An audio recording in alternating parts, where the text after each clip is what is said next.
Spring season, मतलब spring season में इसमें यह भी बताऊंगा मैं कि स्प्रिंग सीजन में क्या करना है और इसके बाद भी हम क्या क्या केयर करेंगे। तो आज के हमारे कंटेंट्स होंगे प्लांटिंग, रिपोर्टिंग एंड अपपोर्टिंग of major fruits crops like citrus, guava, mango and pomegranate. ये मैंने 4 फ्रूट्स इसलिए लिए कि जनरली हम लोग अपने घर में लगा रहे हैं, या तो कंटेनर में लगा रहे हैं या अपने प्रोमाइस में लगा रहे हैं। फिर pruning, manuring, irrigation, disease and pest management, और सबसे इंपॉर्टेंट चीज है रेगुलेशन ऑफ ब्लूमिंग पीरियड, मतलब बाहर की हमको किस टाइम फ्रूटिंग लेनी चाहिए और नहीं लेनी चाहिए। फिर एक सबसे बड़ी प्रॉब्लम आती है हमारे पास फ्रूट ड्रॉप की, कि फ्रूट ड्रॉप हो रहा है उसको कैसे रोकें, क्या वो नेचुरल है या किसी कारण से है।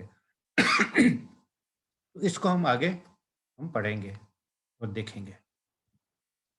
सबसे पहले हम, क्योंकि ये जो सीजन है स्प्रिंग का, ये भी एक पॉटिंग और रिपोर्टिंग का सीजन है। जिस तरह से बरसात के दिनों में लोग मानसून के अंदर हम नए पौधे लगाते हैं, ट्रांसप्लांटिंग करते हैं, पॉटिंग करते हैं, रिपोर्टिंग करते हैं, इसी तरह से स्प्रिंग सीजन भी जहाँ पे पानी उपलब्ध है, खेतों में तो या ऑर्चार्ड्स में हो सकता है, पर अपने घर में तो उपलब्ध है ही। तो ये एक सुटेबल सीजन है हमारे लिए, जिसमें टेम्परेचर माइल्ड रहता है, ना ज्यादा गर्मी होती है ना ज्यादा सर्दी होती है, और ह्यूमिडिटी भी रहती है। रात के टाइम अच्छा कूल रहता है, और ऑलमोस्ट फरवरी में ये फ्रॉस्ट का सीजन भी खत्म हो जाता है। तो ये सीजन हमारे लिए और भी ज्यादा सुटेबल है, बरसात से भी ज्यादा, क्योंकि पानी उतना ही हम देंगे जितना हम देना चाहेंगे। बरसात में ज्यादा पानी से खड्डे भर जाते हैं या पानी ज्यादा भरा रह जाता है, तो ये सीजन अपन अपने आप को एक कंट्रोल सीजन में मानते हैं। अपने सारे ऑपरेशंस जितने भी वर्किंग है वो कंट्रोल सिचुएशन में हो सकती है। तो इसके लिए अपन को सबसे पहले, अब इम्पोर्टेंट चीज है प्लांट को कैसे लगाएं। अगर आपके पास गार्डन है, मतलब जमीन में लगाना है, तो अपन डायरेक्ट गड्ढा खोद के प्लांट को नहीं लगाएंगे। उससे पहले अपन कुछ तैयारियां करेंगे। जैसे एक गड्ढा खोदेंगे, जो प्लांट साइज पे डिपेंड करता है। जैसे मैंगो वगैरह है तो उसमें 1 क्यूबिक मीटर का होगा, मतलब क्यूबिक मीटर का मतलब क्या, 1 फुट, 1 मीटर लंबा, 1 मीटर चौड़ा और 1 मीटर गहरा। और अगर ड्वार्फ प्लांट, छोटे प्लांट है, शब्स में आ जाते हैं, जैसे अमरूद है, अनार है, नींबू है, तो वो हम 0.6 मीटर के उसमें लेंगे। तो सबसे पहले हम उस गड्ढे को खोदेंगे, और उस गड्ढे में जो अपन ने खुदाई करी है, जैसे 1 मीटर अपन एग्जाम्पल के लिए लेते हैं, तो 1 मीटर जो अपन ने खड्डा खोदा है, उसमें से आधा, ऊपर का आधा, आधा मीटर की मिट्टी एक तरफ रखेंगे और आधा मीटर की मिट्टी दूसरी तरफ रखेंगे। फिर उसके बाद हम जो ऊपर वाली जो आधी मिट्टी है, उसमें हम 50 किलो सड़ी हुई खाद और मेन्योर्स, दूसरी लीफ मेन्योर्स भी मिला सकते हैं, वर्मी कंपोस्ट भी मिला सकते हैं, और मिट्टी में तो ये करीब करीब 1:3 का रेशियो होगा। तो उसमें हम प्रिकॉशन के लिए नीम की खली करीब 500 ग्राम और 100 ग्राम फ्रॉम और बोन मिल, क्योंकि हम अगर ऑर्गेनिकली ग्रो कर रहे हैं तो हमको फ्रॉम फ्रॉम का मतलब होता है फास्फोरस रिच ऑर्गेनिक मैन्योर। ये ऑर्गेनिक कैटेगरी में मैन्योर आती है जिसमें फास्फोरस ज्यादा होता है। तो एक गड्ढे में हम 50 किलो सड़ी हुई खाद, गोबर की खाद, नीम केक और लगभग 100 ग्राम फ्रॉम या बोन मील, इसको करके हम गड्ढे को भर देंगे वापस, और पानी उसमें पिलाएंगे। वो पानी वापस नीचे सेटल होगा। फिर वापस हम मिट्टी जो बची हुई है वो और डालेंगे। तो जब हम ये सब कर लेंगे, और अब जब हमारा प्लांट, अब जैसे नर्सरी से जो अपन प्लांट लाए हैं, अगर उसी समय लाए हैं तो अपन ये बात का भी ध्यान रखेंगे कि उसको हम तुरंत नहीं लगाएंगे।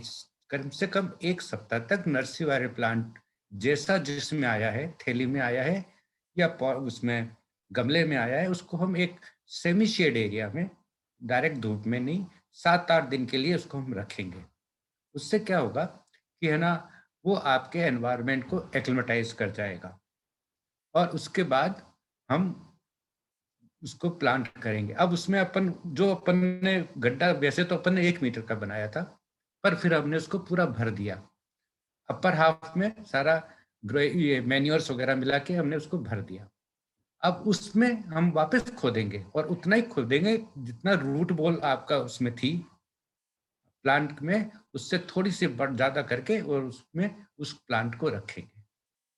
और अगर वहां आपके यहाँ पे दीमक या व्हाइट ग्रब जो कि अक्सर डेजर्ट एरिया में मिलती है, अगर वो उसकी शिकायत है तो अपन मिथाइल पैराथियन डस्ट भी मिलाएंगे और नीम की पत्तियां भी डालेंगे।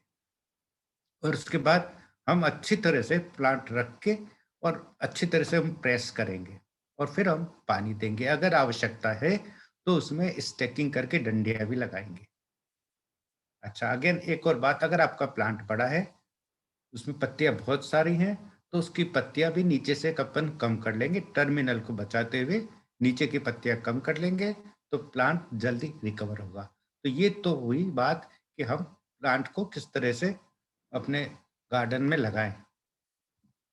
इसके बाद ये इससे पहले ये आया कि हम सिलेक्शन कैसे करेंगे, क्राइटेरिया क्या करेंगे नर्सरी से लाने का। तो सबसे पहले अपनी चॉइस ये होनी चाहिए कि वो प्लांट आपकी जिस नर्सरी से आप ला रहे हैं, वो प्लांट्स मोस्टली आपके एरिया के होने चाहिए और आपकी उस नर्सरी में कम से कम 10-12 दिन 15 दिन पहले आए हुए हों। ये अपन को उससे पूछना है, ये अपन को समझ में आ जाता है जैसे कई बार कि उसकी जो पोजीशन, जो प्लांट जहां रखा हुआ है आप उस नर्सरी में, उससे पता भी चलता है कि ये पुरान पहले से रखा हुआ है या अभी ट्रक से उतरा है। तो अपन को एक तो पहले से जो उस नर्सरी में रखा हुआ उस प्लांट को लेना है, और अपन को कोशिश ये करनी है कि अपने रीजनल जो आपके प्रांत में जो फ्रूट्स लगते हैं उन्हीं को बेटर ट्राई करें। और शौक के लिए आप कोई भी लगा सकते हैं, एवोकाडो लगाइए, कीवी लगाइए, कुछ भी लगाइए। पर अगर अपन पास कम है तो अपने पास लोकल फ्रूट्स अपन ग्रो करेंगे और उन्हीं को सेलेक्ट करेंगे। और अगर अपन ग्राफ्टेड फ्रूट प्लांट्स ले रहे हैं तो उसमें कुछ फ्रूट्स लगे हुए होने चाहिए। उससे हमें ये पता चलेगा कि इसमें फ्रूट्स हैं। और ये वाले आम का, जैसे आम का है तो आम का शेप से पता चल जाएगा कि दशहरी है, लंगड़ा है या मलिका है। इस तरह से अपन को पता चल सकता है। तो क्योंकि जो उस ग्राफ्टेड प्लांट में जो फ्रूट आ रहा है वही आपके आगे तक आएगा। ठीक है। तो पर अगर आप सीड से लगा रहे हैं, जैसे अपन ने गुठली बो दी, तो वो 7-8 साल भी ले सकते हैं। पर अगर ग्राफ्टेड प्लांट है, चूंकि वो टर्मिनल पे ही ग्राफ्ट किया हुआ है, उसमें ग्रोथ ऑलरेडी हुई हुई है, तो उसमें फ्रूटिंग जल्दी आएगी, कम से कम 3-4 साल पहले आएगी सीडेड से। तो अपन को ये चेक करना है कि जो ग्राफ्ट का जो यूनियन है वो इंटैक्ट है, उसके नीचे कोई भी ब्रांचेस होनी भी नहीं चाहिए और बाद में भी हमें अलाउ नहीं करनी है। इसका विशेष ध्यान रखेंगे। जो वो बड है, वो जो ग्राफ्ट है जो टेप से लगा हुआ है, वो टेप हटा के प्रॉपर यूनियन चेक करके अपन को प्लांट को लेंगे।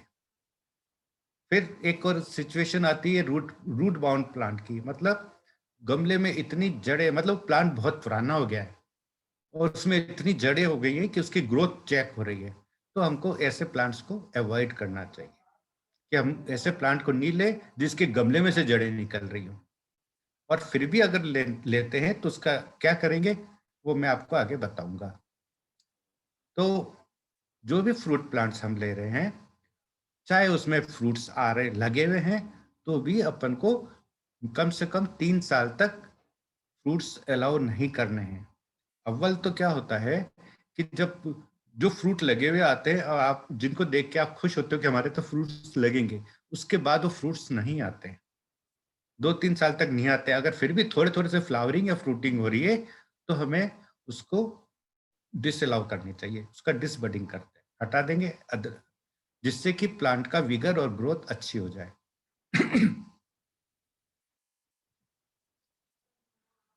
अब कौन सा सीजन, जैसे मैंने आपको पहले बताया था कि रेनी सीजन और स्प्रिंग सीजन दो मोस्ट फेवरेबल सीजन है।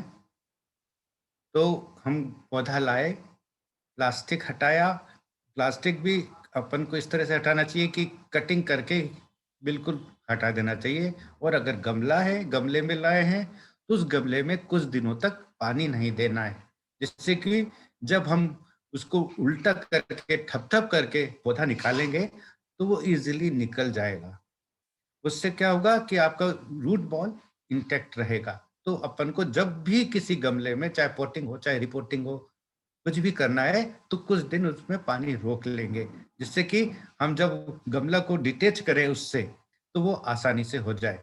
गमले को किसी सतह पे रखकर, जैसे स्टूल के एक कोने पे ठप ठप करेंगे, नीचे हाथ रखेंगे तो वो गमला और वो पूरा निकल जाएगा। तो इस तरह से हम उसको लगाएंगे। फिर अपन को चेक करना है कि अगर जब अपन ने लगाया था तब तो मिट्टी भरी हुई थी, फिर उसके लगाने के बाद थोड़ी मिट्टी बैठ गई है तो हम उसमें वापस मिट्टी भरेंगे और मॉइस्चर मेंटेन करेंगे उसमें, क्योंकि ये नया प्लांट है और क्योंकि 4-5 दिन तक उसका कांटेक्ट नहीं होगा, अपने आप ट्रांसलोकेशन नहीं कर पाएगा वो, जब तक वो रूट से एस्टेब्लिश नहीं होगी। इसलिए पानी का हम ध्यान रखेंगे।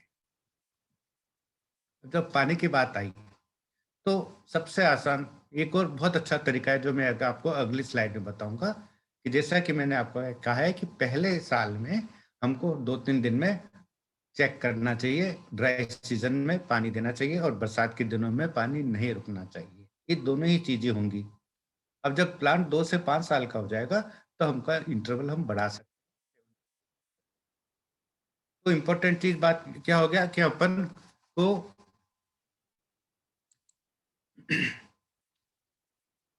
ये देखिए, अपन को ये जो रूट, ये जो ट्रंक है प्लांट का, मेन स्टेम है, उससे वो पानी टच नहीं होना चाहिए। ठीक है, तो अपन इससे थोड़ी दूर के ऊपर, लगभग 1 फीट दूर, छोटे प्लांट है तो एक अपन चैनल बनाएंगे जो लगभग 8-10 सेंटीमीटर, मतलब करीब 6 इंच गहरी तो कम से कम होनी ही चाहिए। उसके अंदर हम पानी देंगे। आप ये पानी आपके इस स्टेम से टच नहीं होना चाहिए, क्योंकि डिकेइंग प्लांट बहुत टेंडर है वो। और इसी में फायदा एक और ये होगा इसको बनाने का, कि हम इसी में मैन्योरिंग करेंगे और इसी में पानी देंगे। यहाँ पानी अपन नहीं देंगे, क्योंकि आप जानते हैं कि जो जड़ें होती हैं वो बाहर तक फैली रहती हैं। और इवन जो बड़े पेड़ होते हैं उनके लिए ऐसा कहा जाता है कि उसकी जड़ें, जहां तक उस पेड़ की छाया पड़ रही है वहां तक उसकी जड़ें फैली हुई हैं। तो आपको यहीं पानी देने से काम नहीं चलेगा, आपको दूर पानी देना पड़ेगा, क्योंकि यहाँ पास में सब धीरे धीरे ओल्डर रूट्स हो जाएंगी, जो कि ट्रांसलोकेशन और न्यूट्रिएंट्स और पानी को लेना कम कर देती है। बाहर यंगर रूट्स आ जाती है। तो अपन को बेनिफिशियल होगा कि हम दूर पानी देंगे। तो दो फायदे होंगे, एक तो आपका स्टेम इंटैक्ट रहेगा, इसमें फफूंद नहीं लगेगी, सड़ेगा नहीं, और पानी का यूटिलाइजेशन होगा। तो ये इस तरह से बेसिन कहते हैं इसको, अपन बेसिन बना लेंगे इसके चारों तरफ और फिर पानी उसमें देंगे।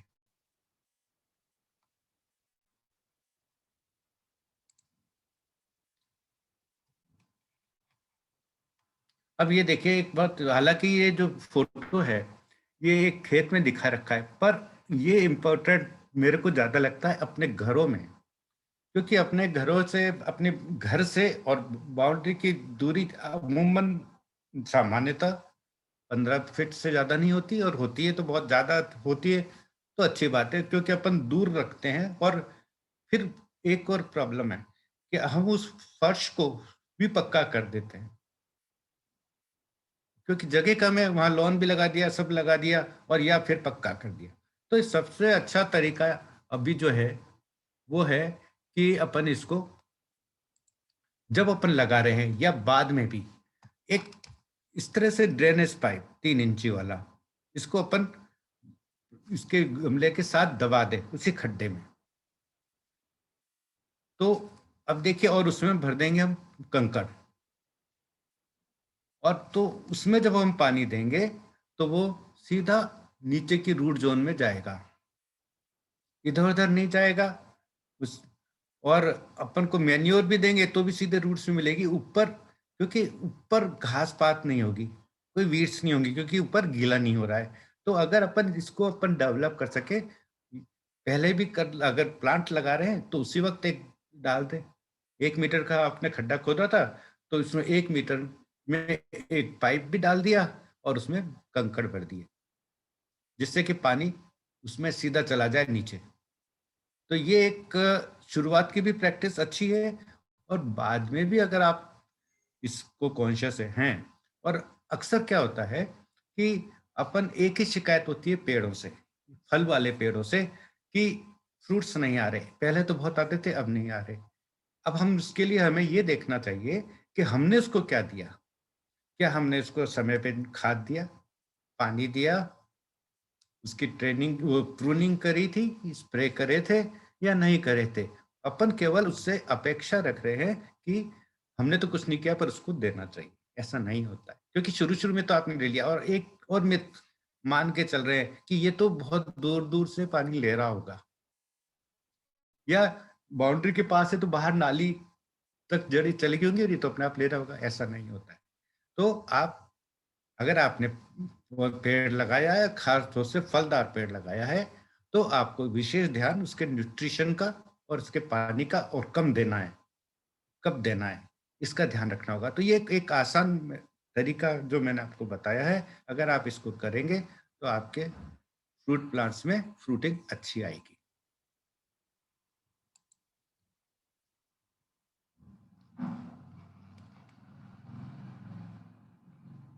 अब हमें क्या केयर करनी चाहिए कंटेनर्स में? सबसे बड़ा फायदा भी कंटेनर्स में ये है, क्योंकि अपन मोस्टली कंटेनर वाले हैं, गार्डन वाले कम है जिन्होंने अपने लगा रखा है। कंटेनर में ही रख के अपन शौक पूरा कर रहे हैं। तो कंटेनर का सबसे बड़ा फायदा तो ये होगा कि हम उसको सीजनल रिक्वायरमेंट के हिसाब से इधर उधर शिफ्ट भी कर सकते हैं। जैसे जहां सर्दी बदलती आई, गर्मी आई, तो आपके सन का डायरेक्शन भी आपका चेंज हुआ। तो अगर अपने पास सुविधा है तो अपन उसको इधर से उधर शिफ्ट भी कर सकते हैं जहाँ पे सनलाइट आ रही है। जैसे बहुत ठंड पड़ रही है, फ्रॉस्ट के चांसेस हैं, तो अपन उसको शेड में ले आएंगे। मतलब we can manage at at our hand. तो सबसे बड़ा फायदा तो कंटेनर ग्रोइंग का यही होता है।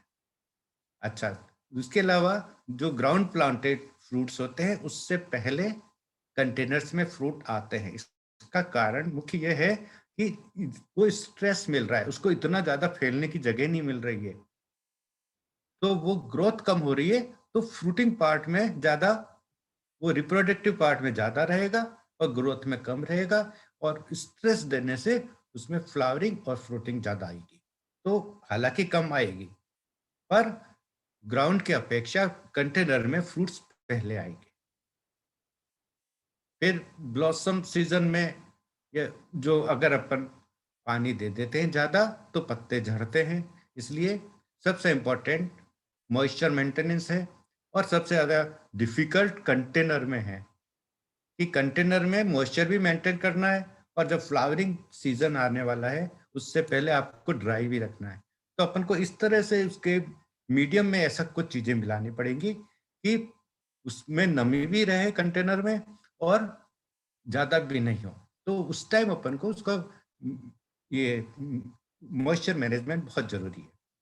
फिर पीएच, जैसा कि हम पहले से कहते हैं कि 6.5 मतलब स्लाइटली एसिडिक अगर होता है, तो पीएच में अगर होता है तो न्यूट्रिएंट की अवेलेबिलिटी बढ़ जाती है। तो जो भी न्यूट्रिएंट देते हैं वो 6.5 to 7 के बीच में अगर आपके सॉइल का पीएच है, तो उसकी न्यूट्रिएंट अवेलेबिलिटी मिलेगी। मतलब जितना खिलाएंगे उतना, कहते हैं ना, जितना खिलाया उतना अंग लगा।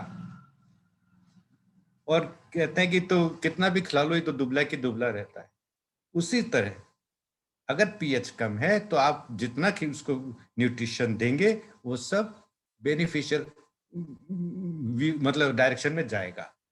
और इसको करने के लिए, हालांकि मैं पहले कई बार बता चुका हूँ कि पीएच कैसे रिड्यूस करते हैं, तो आसानी से मैं एक सीधा रेफरेंस देना चाहता हूँ, मैन्योर टी। मैन्योर टी का मतलब मैंने आपको समझाया था कि मैन्योर टी बनाने के लिए सॉरी,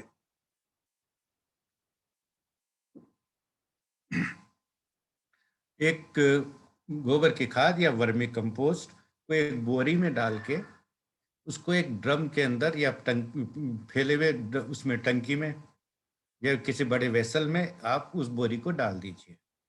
5-7 दिन तक, 10 दिन तक उसको पड़े रहने दीजिए और फिर उस बोरी को निकाल दीजिए बाहर और एक तरफ लटका दीजिए। जब उसका सारा पानी निकल के उसमें आ जाए तो उस पानी को हम इसको मैन्योरिंग के लिए काम में देंगे। उसी पानी में अपन और पानी मिलाकर हम पौधों को, गमलों को पानी पिलाएंगे। खट्टी छाछ भी दी जाती है, काऊ यूरिन भी दिया जाता है। अब काऊ यूरिन की जो बात आई वो अपन स्प्रे कर रहे हैं और इसमें दे भी रहे हैं। तो काऊ यूरिन हमारा फंगिसाइड भी है, पेस्टिसाइड भी है और न्यूट्रिशन भी है। पर एक बात मैं, जैसे कई बार मेरे को पता चलता है, व्हाट्सएप ग्रुप में देखता हूँ कि हमने पतंजलि का लिया जो पीने के लिए या मेडिकेटेड है, और उसको मेडिकेटेड उसको इजी बनाने के लिए वो काफी उसमें डिस्टिलेशन वगैरह कर देते हैं, तो उसमें अमोनिया कम हो जाता है जिससे आपको बुरा नहीं लगता। तो मेरे तो हालांकि ठीक है, कुछ नहीं से नहीं अच्छा है। अगर आपको वास्तव में काऊ यूरिन, बफेलो यूरिन को अगर आपको नहीं मिल रहा है, इसमें कोई परहेज की बात नहीं है कि आप गाय का डाल रहे हैं या बैल का डाल रहे हैं। अपन अपनी धार्मिक प्रवृत्ति की वजह से अपन ये कहते हैं कि गाय का यूरिन काम में लेना चाहिए, ठीक है। पर अगर आपके पास बफेलो का भी है, घोड़े का भी है, तो अपन को इस ग्वाट का भी है, तो भी अपन को कोई परहेज नहीं करना चाहिए। अपन उसको खा पी नहीं रहे, अपन जमीन में दे रहे हैं। तो इम्पोर्टेंट चीज क्या होगी, काऊ यूरियन को जो भी आपने लिया है उसको अपन 20 दिन तक हम बंद करके रख देते हैं, और जिससे उसमें बहुत ज्यादा अमोनिफिकेशन और न्यूट्रिशन बढ़ जाए। तो मेरा ये कहना है कि प्रयास ये करिए कि आपको गाय का ही सीधा आपको यूरिन मिले, क्योंकि जो मेडिकल स्टोर पे या पतंजलि आयुर्वेदिक स्टोर पे जो मिल रहा है उसमें नाइट्रोजन कम है, दूसरे तत्व ज्यादा हैं जो आपके हेल्थ के बेनिफिट के लिए। फिर हम आगे चलते हैं अर्ली डी ब्लॉसम पे, मतलब कि अगर कोई फ्रूट आया, जैसे मैंने आपको पहले बताया, अगर वहां से जो आया है उसको भी आप हटा दीजिए, और बीच में जो उगता है तो कम से कम 3 साल तक हमको फ्रूटिंग कंटेनर में या जमीन में कहीं भी अलाउ नहीं कर रही। फिर हमें बचाना है इससे गिलहरियां हैं। चिड़िया से तो अभी शुरू में नुकसान नहीं होगा, पर गिलहरियां से नुकसान हो सकता है, चूहों से नुकसान हो सकता है, कुत्तों से भी नुकसान, बिल्ली से भी नुकसान हो जाता है। तो एक सिंपल सा हमने प्रयास बताया था और वो कुछ लोगों को सक्सेसफुल भी रहा, कि जो विनेगर जो होता है, व्हाइट विनेगर सिंथेटिक वाला, उसमें कुछ कागज की पट्टियां डुबो के अपन लटका दे, पेड़ के पास रख दे या पौधों में लटका दे, तो गिलहरियां नहीं आएंगी, चिड़िया भी नहीं बैठेंगी और वो चूहे भी नहीं आएंगे। तो इस तरह से हम गिलहरी से और चिड़ियाओं से बचाव कर सकते हैं। फिर कुछ प्लांट्स में जिसमें पोलिनेशन सबको जरूरत पड़ती है, जब फ्लावर्स आते हैं, सेम सेक्स मतलब मेल और फीमेल होते हुए भी हमें आवश्यकता होती है बीज की, पोलिनेटर्स की, मधुमक्खी हो, ततैया हो, बटरफ्लाईज हो। तो वो कब आएंगे, जब कुछ हम फ्लावर प्लांट्स भी आप उसी प्रोक्सिमिटी में हम लगाएंगे। फ्लावर प्लांट्स लगाइए, नहीं तो आप तुलसी लगाइए, स्वीट बेसिल लगाइए। तो स्वीट बेसिल और ये तुलसी में राउंड द ईयर लगभग फूल आते हैं, और उसकी गंध इतनी अच्छी होती है कि हमेशा मधुमक्खी रहती है मेरे यहाँ। तो जैसे उन्होंने अपना घर बना लिया है, मैंने काफी तरह की तुलसियां लगा रखी है मेरे घर में, तो कई तरह की मधुमक्खियां रहती हैं। तो एक ये आपको, फिर हम पॉटिंग कैसे करेंगे, आप सब जानते हैं, आप सब लोग काफी वेबिनार्स भी अटेंड करते हैं, फिर भी अपन को हर वेबिनार में हर व्यक्ति से कुछ न कुछ नया सीखने को मिलता है और अपन करेक्ट भी होते हैं। तो जब भी अपन गमला ले, पहली बात शुरू में हमको एक 12 इंच या 14 इंच का गमला लेना है। जो भी अपन प्लांट लेके आए हैं, शुरू पहले से ही हम उसको बड़े गमले में नहीं लगाएंगे। नहीं तो क्या होता है, अगर बड़े गमले आपने शुरू से 36 इंच वाले गमले में एक नींबू का पेड़ लगा दिया, तो होगा क्या कि उस गमले में मॉइस्चर ज्यादा रहेगी, पानी ज्यादा देंगे, पानी भरा रहेगा तो पौधा खत्म भी हो सकता है। उसकी रिक्वायर जरूरत ही नहीं है उसका, मतलब बिल्कुल छोटा सा रूट है और आपने इतना बड़ा उसको घर दे दिया, कमरा दे दिया, जो कि उसमें पानी भी ज्यादा भर रहा है, न्यूट्रिएंट भी ज्यादा हो रहा है, पौधे को गीला रख रहा है। तो अपन शुरुआत जब करेंगे एक 12 या 14 इंच के गमले से करेंगे। तो उस गमले में हम नीचे थोड़ा सा कंकड़ वगैरह रख सकते हैं, एक जाली रख सकते हैं, जिससे कि ऊपर का पानी जो भी अपन दे रहे हैं वो कुछ घंटे ही रहे और निकल जाए। जैसे सप्लेंट्स वगैरह में या कैक्टस वगैरह में हम ये कहते हैं कि 2 मिनट से ज्यादा उस गमले में पानी नहीं रहना चाहिए। पर इसके साथ हमें ये भी ध्यान रखना है कि इतना ज्यादा भी एक्सेसिव ड्रेन नहीं हो कि हर आप जितना पानी दे रहे हैं उतना तुरंत निकल रहा है और पौधा फिर भी सूखा, और आप रोज, आपके पास समय नहीं है कि आप रोज पानी दें। कुछ अपन निश्चिंत हो जाते हैं, कई बार अपन एक थ्योरी पे हो जाते हैं कि हमें सप्ताह में एक बार देना है। तो हमें कब पानी देना है? जब कम से कम 4 इंच, 3-4 इंच तक नीचे ऊपर का सरफेस सूख नहीं जाए, जब तक पानी नहीं देना है।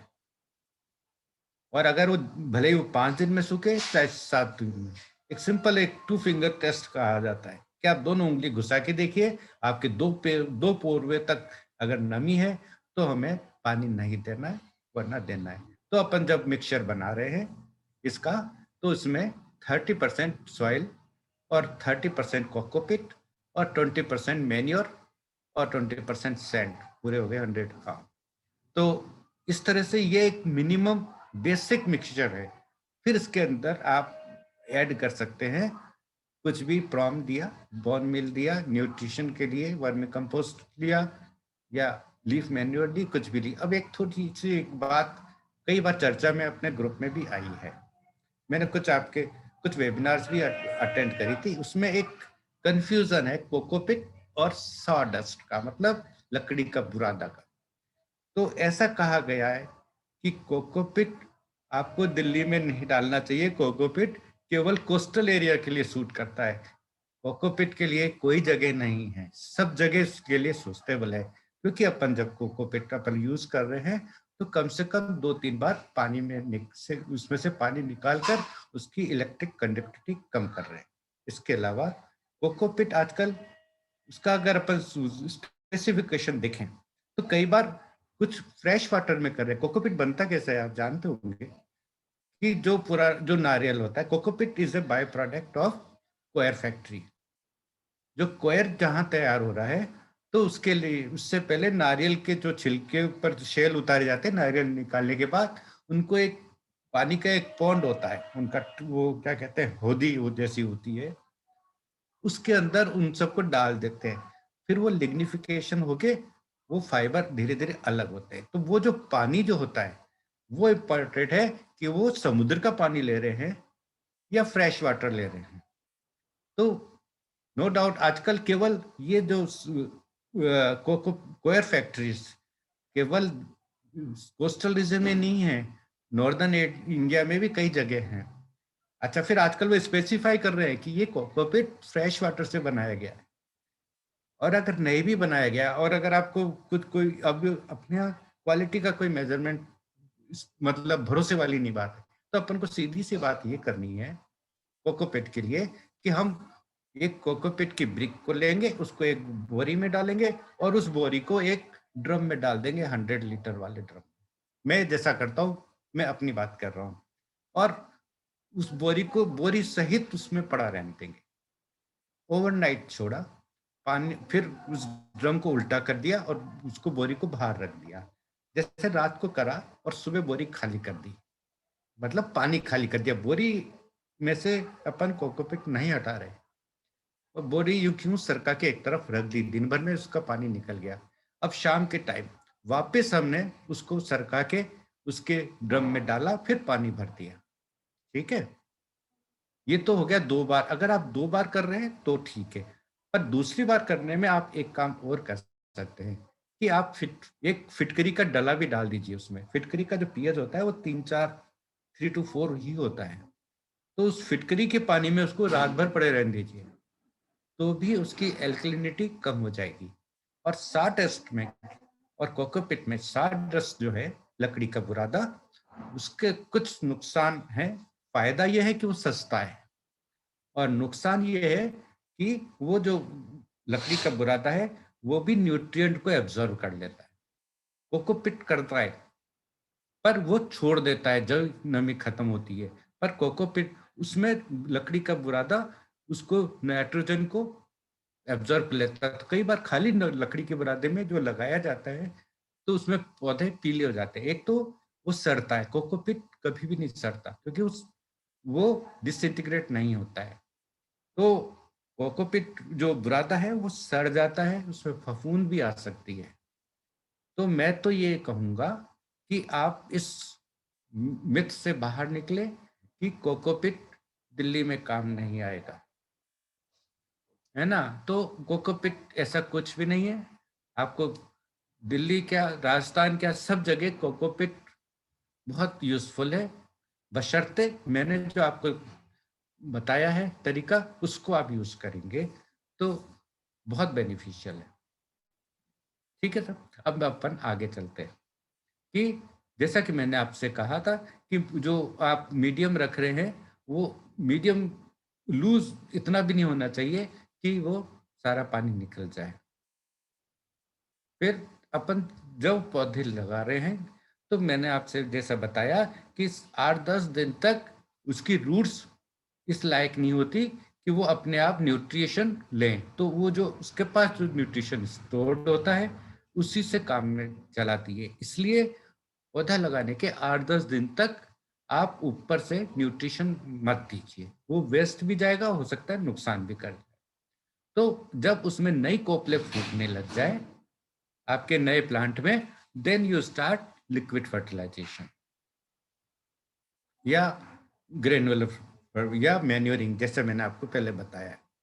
एक और चीज मैंने जो पर्सनली देखी कि क्या होता है कि गमलों में और खासतौर से प्लास्टिक के गमलों में साइड्स छोड़ देती है, ये आपका जो मिट्टी है वो किनारे छोड़ देती है।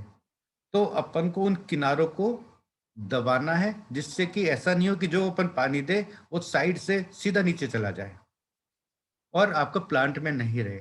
तो अपन कुछ दिनों में उसके किनारे भी अच्छी तरह से दबाएंगे मिट्टी से, जिससे कि वो दरारें नहीं बने, नहीं तो पानी बाहर से सीधा नीचे जाएगा और नीचे से बाहर निकल जाएगा। तो इस चीज का हम ध्यान रखेंगे। अब एक और नई चीज मैं बता रहा हूँ, हम IRI पूसा एग्रीकल्चर जो इंस्टीट्यूट है, उन्होंने एक हाइड्रोजेल बनाया है। रिसर्च तो हाइड्रोजेल की उन्होंने ही करी है, पर उन्होंने रिलायंस को वो पेटेंट सेल करा है और वो उसका ये बना रहा है। अब हाइड्रोजेल क्या चीज है, आपने वैसे कई बार देखा होगा मेले वगैरह में या कहीं पे भी, छोटे छोटे से जैसे साबूदाने जैसे वो आपको मिलते हैं, क्रिस्टल जैसे, जो फूल के आपके ग्लास वेसल में अक्सर पर मनी प्लांट या कुछ रखते हैं, वो हाइड्रोजेल है, पर वो बहुत जल्दी सूख जाता है। तो ये जो हाइड्रोजेल जो बनाया गया है ये क्रिस्टल लाइक पॉलीमर है, और ये 300 अपने वेट से जितना पानी एक नॉर्मली रहता है उसे 300 टाइम्स अपने आप को उस पानी को एब्जॉर्ब करके वो रखता है। पानी के साथ पानी एब्जॉर्ब किया तो न्यूट्रिएंट भी एब्जॉर्ब हुआ, और जब पौधे में या आपके सोइल मीडियम में जब कमी होगी तो वो छोड़ना शुरू करेगा और आपके पौधे को मिलता रहेगा। तो कई बार ऐसा होता है कि हम बाहर जा रहे, चिंता रहती है हमको कि हमारे पीछे क्या होगा, इन पौधों का कोई पानी मतलब दिक्कत दोनों तरफ से है कि अपन किसी को दे के नहीं गए तो पौधे सूख गए, और दे के गए तो उसने ज्यादा पानी दे दिया। और अक्सर ऐसा ही होता है कि जो काम करने वाले थे, आप 7 दिन के लिए गए तो 3 दिन तक तो 4 दिन तक तो पानी नहीं देंगे, फिर पता चला साहब लोग आने वाले तो सबको भर के पानी पिला देंगे। ऐसा ये एक ह्यूमन फैक्टर मान लेते हैं अपन इसको। तो इन सब से बचने का, अगर 5-7-10 दिन तक इवन अगर अपन हाइड्रोजेल यूज कर रहे हैं, उसको मिला रहे हैं पॉटिंग मिक्सचर में, जो लगभग जैसा कि मैंने आपको बताया कि 2 चम्मच 12 से 16 इंच के पॉट में जब अपन ग्रोइंग मीडिया बना रहे हैं, उसी टाइम अगर अपन उसको मिला देते हैं तो आपको पानी कम देना पड़ेगा। तो न्यूट्रिशन भी आपको मिलेगा और मॉइस्चर भी मिलेगा। और जैसे अपन कहते हैं कि फ्रूटिंग या फ्लावरिंग स्टेज के ऊपर हमें पानी नहीं देना है, तो कंटेनर में नहीं देंगे तो क्या होगा, प्लांट सूखने लग जाएगा। पर अगर ये हाइड्रोजेल अगर हम मिलाते हैं, तो जिस तरह आपके उसमें कोकोपीट भी है, हाइड्रोजेल भी है, तो क्या होगा, नमी उसके अंदर बनी रहेगी। और आपका फ्रूट्स को, अब ये मैंने कुछ ट्राई किया था कि ये हाइड्रोजेल किस रेट में मिल रहा है। तो ये पूसा वाला हाइड्रोजेल जो है, उसको एक कंपनी बेच रही है, वैदिक ऑर्गो LLP, 1100 रुपये किलो में। एक मैजिक हाइड्रोजेल और भी मिला मेरे को नेट के ऊपर, जिसमें पोटेशियम पॉलीक्रेलाइट है, जो पोटेशियम भी दे रहा है। वो करीब 800 का है, हाफ kg। तो आप उसको, इन सबको ट्राई कर सकते हैं। पर ये ट्राई कब करेंगे, जब आप उसकी गुड़ाई वगैरह करके रूट जोन में डालेंगे तब होगा। ऊपर डालने से इसका कोई फायदा नहीं होगा। तो जब अगर आप इसको यूज कर रहे हैं तो उसकी गुड़ाई करके या रिपोर्टिंग के टाइम या पोटिंग के टाइम अपन इनको यूज कर सकते हैं। हाउ टू रिपोर्ट, रिपोर्ट कब करना चाहिए, इसकी जरूरत क्या है, पौधा लगाया है, लग रहा है, चल रहा है, तो रिपोर्ट करने की जरूरत हमें क्यों होती है। पहली बात कि हमें खुद ही महसूस ये होने लग जाता है कि पौधा तो बड़ा हो गया और गमला छोटा गया। और जब अपन ऊपर से पानी दे रहे हैं, वो ऊपर सरफेस पे रह रहा है, नीचे नहीं जा रहा है। और रूट्स नीचे ड्रेन में से निकलने लग गई हैं बाहर। तो ये 2-3 सिचुएशन आती हैं, तब अपन सोचते हैं कि इसको रिपोर्ट करें। अगर अपन उसी पॉट में लगाते हैं तो वो रिपोर्टिंग कहलाता है। अगर इससे बड़े पॉट में लगा रहे हैं तो वो कहलाएगा अप पॉटिंग, मतलब बड़ा पॉट। तो हम उसको निकालेंगे, रूट्स को ट्रिम करेंगे, लूज करेंगे। मैं आपका अगले स्लाइड में बता रहा हूँ कि साइड से उसको हटा के काट देंगे, वर्टिकल कट्स देके, और हेयर्स को कम करके, और इस तरह से उसके जड़ों को ढीला करेंगे, जिससे कि अपन सिर के बाल सहला रहे हों। फिर जैसा कि मैंने आपको पहले बताया कि अगर आपको पोटिंग रिपोर्टिंग करनी है तो आपको कुछ दिन पहले पानी रोकना होगा, जिससे कि आपका पूरा रूट बॉल इजीली निकल जाए। ये रूट बॉल पॉट ऐसा होता है, इसको मतलब ये सिम्टम है कि नीचे से जड़ें निकलने लग गई। तो जैसा मैंने आपसे कहा था कि पहले अपन ने उसको सूखा रखा और फिर उसको धीरे से ठप ठप करके ये पूरा रूट बॉल निकल जाएगा। वो जब भी होगा जब आपने कुछ दिनों पहले पानी उसका रोक रखा होगा। अब ये देखिए कि तीसरी पिक में आप देख रहे हैं कि हम इसको कैंची से या सिकेटियर से हमने इसको काट दिया, वर्टिकल कट लगा दिए इसमें, जिससे कि वो ढीला, फिर हाथ से ढीला कर दिया। ज़्यादा अपन डिस्टर्ब नहीं करेंगे, बस इतना ही करेंगे कि ये रूट्स लूज हो जाए, और फिर हम इनको वापस लगा देंगे नया मैन्योर के साथ। मिट्टी बदलना जरूरी नहीं होता है, मिट्टी की ताकत बढ़ाना जरूरी होता है। ऐसा नहीं है कि मिट्टी हम हर साल बदले या हर बार बदले, अनलेस कि वो खाली, ऐसा होता है कई बार कि ना मिट्टी बह जाती है और रेत रेत रह जाती है, उस सिचुएशन में आपको जरूर बदलनी है। पर अगर ऐसी सिचुएशन नहीं है तो आपको मिट्टी नहीं बदलनी है, मिट्टी को एनरिच करना है।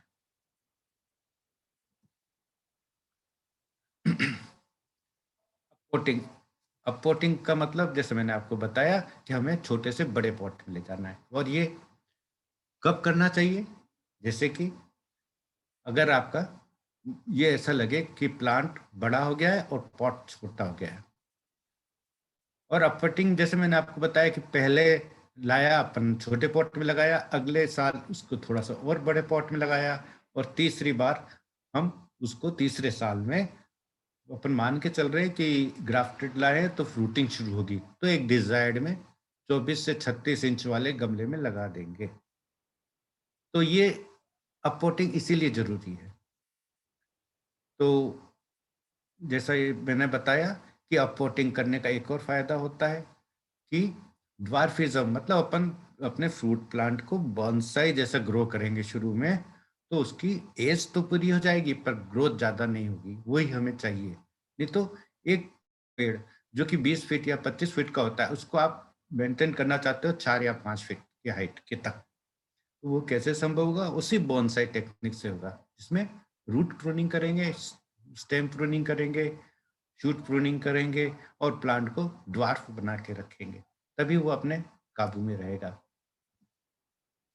अर्ली डिब्लोसिंग की बात मैं आपको पहले बता चुका हूँ कि आपको 3 साल तक न फ्लावर अलाउ करने हैं न फ्रूट अलाउ करना है। इतना पेशेंस आपको रखना पड़ेगा कि आपका फ्रूट तो लगा हुआ तो आया है, पर अपन को अलाउ नहीं करना है, नहीं तो उसकी ग्रोथ और विगर और उसकी टहनियाँ कमजोर हो जाएंगी, स्टेम की ट्रांसलोकेशन और सब में फर्क पड़ेगा। इसलिए आप उस चीज का लालच नहीं करें कि मेरे नींबू आने शुरू हो गए या अमरूद आने लग गए, आप उसको मत आने दीजिए।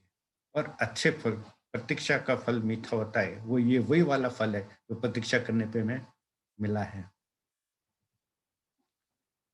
अब एक और नया फ्रूट्स की बात कर रहे हैं, तो फ्रूट्स में ब्लूमिंग अमूमन कहा जाता है कि हमारा सदाबहार नींबू है, सदाबहार अमरूद है। तो मेरा ये कहना है कि ये जो बात अपन डिस्कस जो कर रहे हैं उसमें से नींबू, अनार और अमरूद ये सदाबहार ही हैं सारे। मतलब साल में 3 बार फ्लावर और फ्रूट दे सकते हैं। इंपॉर्टेंट चीज क्या है कि हमें चाहिए एक बार, जिससे कि क्योंकि कंटेनर में लग रहा है, अगर 2 ही अमरूद लगे तो क्या फायदा होगा। तो हमको इस तरह से मैनेज करना है कि केवल एक बार लगे और भरपूर लगे। तो इसके लिए हमें कुछ प्रैक्टिसेस करनी पड़ेंगी, उनका फ्रूटिंग रेगुलेट करना पड़ेगा। तो फ्रूटिंग रेगुलेट करने के लिए सबसे इंपॉर्टेंट चीज ये है कि जब आपका नॉर्मल फ्लावरिंग सीजन आने वाला है, उससे पहले 2 महीने पहले हम पानी को रोक देते हैं, सुखाते हैं उसको। और जब वो सूखने लग जाता है, इवन विल्टिंग जैसी सिचुएशन आने लग जाती है, वो रेस्टिंग पीरियड कहलाता है, तब हम उसमें भरपूर पानी और भरपूर खाद एकदम देंगे, फिर उसमें एकदम ग्रोथ आएगी। तो इस रेस्टिंग ट्रीटमेंट करने का अगर इस तरह से होता है तो ठीक है, अदरवाइज कुछ हार्मोनल ट्रीटमेंट भी दिए जाते हैं। 2,4-D का, नेफ्थलिन एसिटिक एसिड्स का भी स्प्रे किया जाता है, जिससे कि ग्रोथ रिटार्ड हो जाए और फ्लावरिंग चेक हो जाए। फिर उसके बाद करते हैं। तो अपन अपने इंडिया में, नॉर्थ इंडिया में 3 तरह के सीजन होते हैं, उनके नाम बड़े सुंदर सुंदर है। अम्बे बहार, अम्बे बहार मतलब इसका फ्लावरिंग टाइम होता है जनवरी फरवरी। जो जनवरी फरवरी में जो फूल अगर आते हैं वो अम्बे बहार कहलाते हैं, और वो फल देंगे हमको जून से अगस्त के बीच में। फिर है मृग बहार। तो मृग बहार में फ्लावरिंग टाइम होता है जून से जुलाई, और फ्रूटिंग टाइम होता है नवंबर से जनवरी। फिर तीसरा सीजन होता है हस्त बहार, सितंबर से अक्टूबर के बीच में इसकी फ्लावरिंग आएगी, और हार्वेस्टिंग आएगी इसकी फरवरी टू अप्रैल। अब वैसे एक चीज मैं आपसे फिर भी कहूंगा कि जितना आसान वेजिटेबल्स लगाना था और उससे फल प्राप्त करना है, उतना ही ज्यादा टेक्नोलॉजी या अटेंशन फ्रूट प्लांट्स को चाहिए। तो ये थोड़ा सा, मेरा ये वेबिनार थोड़ा सा टेक्निकल भी हो रहा है, पर इम्पोर्टेंट भी उतना ही है, क्योंकि अपन को फ्रूट्स लेना है। तो ये 3 सीजन होते हैं, अम्ब बहार, मृग बहार और हस्त बहार।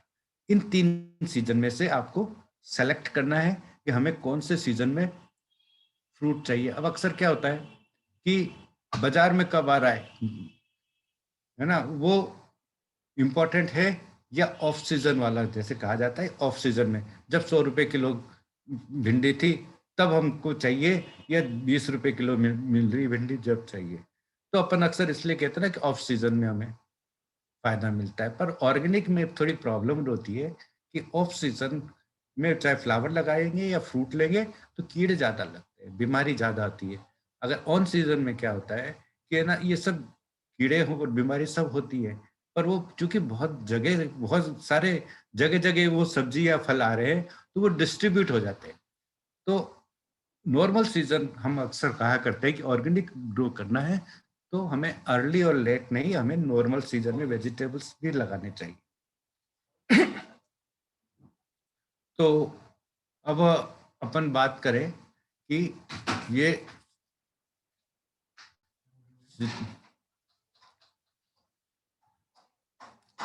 इसमें हम अम्बे बहार की बात कर रहे हैं कि इसमें हम नवंबर, जैसे कि मैंने आपसे कहा कि अम्बे बहार में जनवरी टू फरवरी फ्लावर आते हैं और ये नवंबर और दिसंबर में फ्रूट देंगे। तो नवंबर ऑनवर्ड हमको, मतलब जनवरी फरवरी में आते हैं और नवंबर दिसंबर में अपन को इसकी तैयारी करनी पड़ी होगी, सॉरी। तो जब नवंबर ऑनवर्ड्स हम इसका पानी रोक देंगे, फिर और धीरे धीरे दिसंबर तक बिल्कुल रोक देंगे। तो करीब मिडिल ऑफ दिसंबर में जब जमीन थोड़ी सूख जाएगी या गमले पे या मिट्टी में कहीं भी है, तो उसको हम बिल्कुल ड्राई करके अपने रूट्स को हम एक्सपोज कर देंगे, तो बिल्कुल सूख जाए, विल्टिंग आ जाए। उसके बाद हम, जो मैंने आपको पहले बताया था कि करीब 10 सेंटीमीटर का जो हमने चेक बेसिन बनाया था प्लांट के चारों तरफ, है ना, उसमें हम ये पानी देंगे और मैन्योर देंगे। ये उससे एकदम ग्रोथ आएगी और हमारा फ्रूट ड्रॉप कम होएगा। इसके अलावा कुछ बायो एंजाइम्स और एमिनो एसिड्स भी हैं जो कि फ्रूट सेट को बढ़ाते हैं और फ्रूट ड्रॉपिंग को रिड्यूस करते हैं। पोमग्रेनेट में अनार, मैंने वही फ्रूट्स लिए जो अपन अमूमन अपने देसी फ्रूट है और अपने घर में लगा रखे हैं। तो पोमग्रेनेट का जो है, इसमें क्या है, फ्लावर, इसमें जैसे नींबू में तो आपको पानी रोकते हैं, इसमें पानी रेगुलर दिया जाता है, इसमें कोई प्रॉब्लम नहीं आती है। तो इसके लिए भी हमको 3 सीजन है इसके, पर अपन को 2 बार इसका पानी रोकना होगा। कब कब रोकना होगा कि जब, जैसे मैंने आपको बताया था कि ये नवंबर में और फरवरी में सीजन आएगा इसका, तो 2 महीने पहले अपन को इसका पानी रोकना होगा जब अपन को इसके फ्रूट्स लेने हैं। और करीब 40-45 दिन का पानी रोकने के बाद फिर हम, जैसे मैंने आपको कहा है कि फिर उसके बाद उसका फर्टिलाइजर देंगे और पानी देंगे, तो प्रोफ्यूज फ्लावरिंग और फ्रूटिंग आएगी और इसमें स्प्रे करेंगे तो हमारा फ्रूट ड्रॉप कम होएगा। अब इम्पोर्टेंट चीज होती है प्रूनिंग, सबसे ज्यादा इम्पोर्टेंट है। अब प्रूनिंग करने से पहले हमें ये पता होना चाहिए कि कौन सी ब्रांच के ऊपर फ्रूट्स लगेंगे, पुरानी पे लगेंगे, नई पे लगेंगे, करंट सीजन पे लगेंगे, कौन सी वाली पे लगेंगे। तो जैसे मैंगो है, मैंगो में ऐसा बताया जाता है कि पुरानी ओल्ड शूट्स के ऊपर फ्रूटिंग होती है, जब भी तो अल्टरनेट बियरिंग जो कहलाती है, कि कई बार ऐसा देखा गया है कि एक बड़ा पेड़ मैंगो का है, आधे में एक साल आती है और आधे में दूसरे साल आती है, तो अल्टरनेट बियरिंग जैसे कहलाती है। तो पुराने शूट्स पे आएगी, जब वो शूट्स पुराने हो जाएंगे तो जो पहले वाली जो यंग हैं उसमें वो पुराने होने के बाद अगले साल उसमें आएंगे। तो प्रूनिंग अगर हमें चाहिए तो ये अपन को ध्यान रखना है कि मैंगो में ओल्ड स्टेम्स के ऊपर आते हैं, तो हमको प्रूनिंग उसी तरह से करना चाहिए। जस्ट आफ्टर हार्वेस्टिंग, अपन जब आपके फ्रूट्स खत्म हो जाएं या खत्म होने वाले हो कुछ, अगर कंटिन्यूस अगर चल रहे हैं तो भी अपन को पानी दे के रोक के, अपन को उसका रोक के प्रूनिंग करनी चाहिए, जब जाके हमको, क्योंकि ओल्ड शूट्स में ही फ्लावर आते हैं। जब 7-8 बीच में 6 महीने का जब ब्रेक मिलेगा और उसमें जो शूट्स, नए शूट्स जब पुराने हो जाएंगे तो उसमें फ्रूट्स आएंगे। इसी तरह से ऑरेंज में न्यू शूट्स पे आता है जो कि पुराने शूट में से निकलते हैं, और ये अक्सर स्प्रिंग सीजन में अभी फ्लावर्स आए, जनवरी से शुरू हुए थे नींबू वगैरह में। तो इसमें भी वही है कि आपको प्रूनिंग हार्वेस्टिंग के जस्ट बाद करना चाहिए और अनवांटेड जो सूखी पत्तियां बीमारी से हुई उन सबको मिटा देनी चाहिए। प्लांट को शेप में रखना कंटेनर में जरूरी है, जिससे कि आपको करना है। तो इस तरह से प्रूनिंग करेंगे। गुआवा में करंट सीजन शूट्स में, मतलब फ्रेश में आएंगे, और ये एक्सिल ऑफ द लीव्स में आते हैं, मतलब लीव्स के कोने पे आते हैं। जैसे मैंगो में टर्मिनल पे आते हैं, वैसे इसमें लीव्स के एक्सिल पे आते हैं। तो ये हर वही वाली बात है कि फ्रेश में ले आएंगे, इसका मतलब हार्वेस्टिंग करने के बाद अपन को अनवांटेड ब्रांचेस हटा देनी चाहिए, जिससे कि हमें अगले सीजन में आपको फ्रेश शूट के जो निकले उसमें फ्रूट्स मिले। इसी तरह ग्रेप्स में होता है। ग्रेप्स में क्या होता है, आपके कईयों के घर ग्रेप्स लगे हुए हैं, मैं जानता हूँ।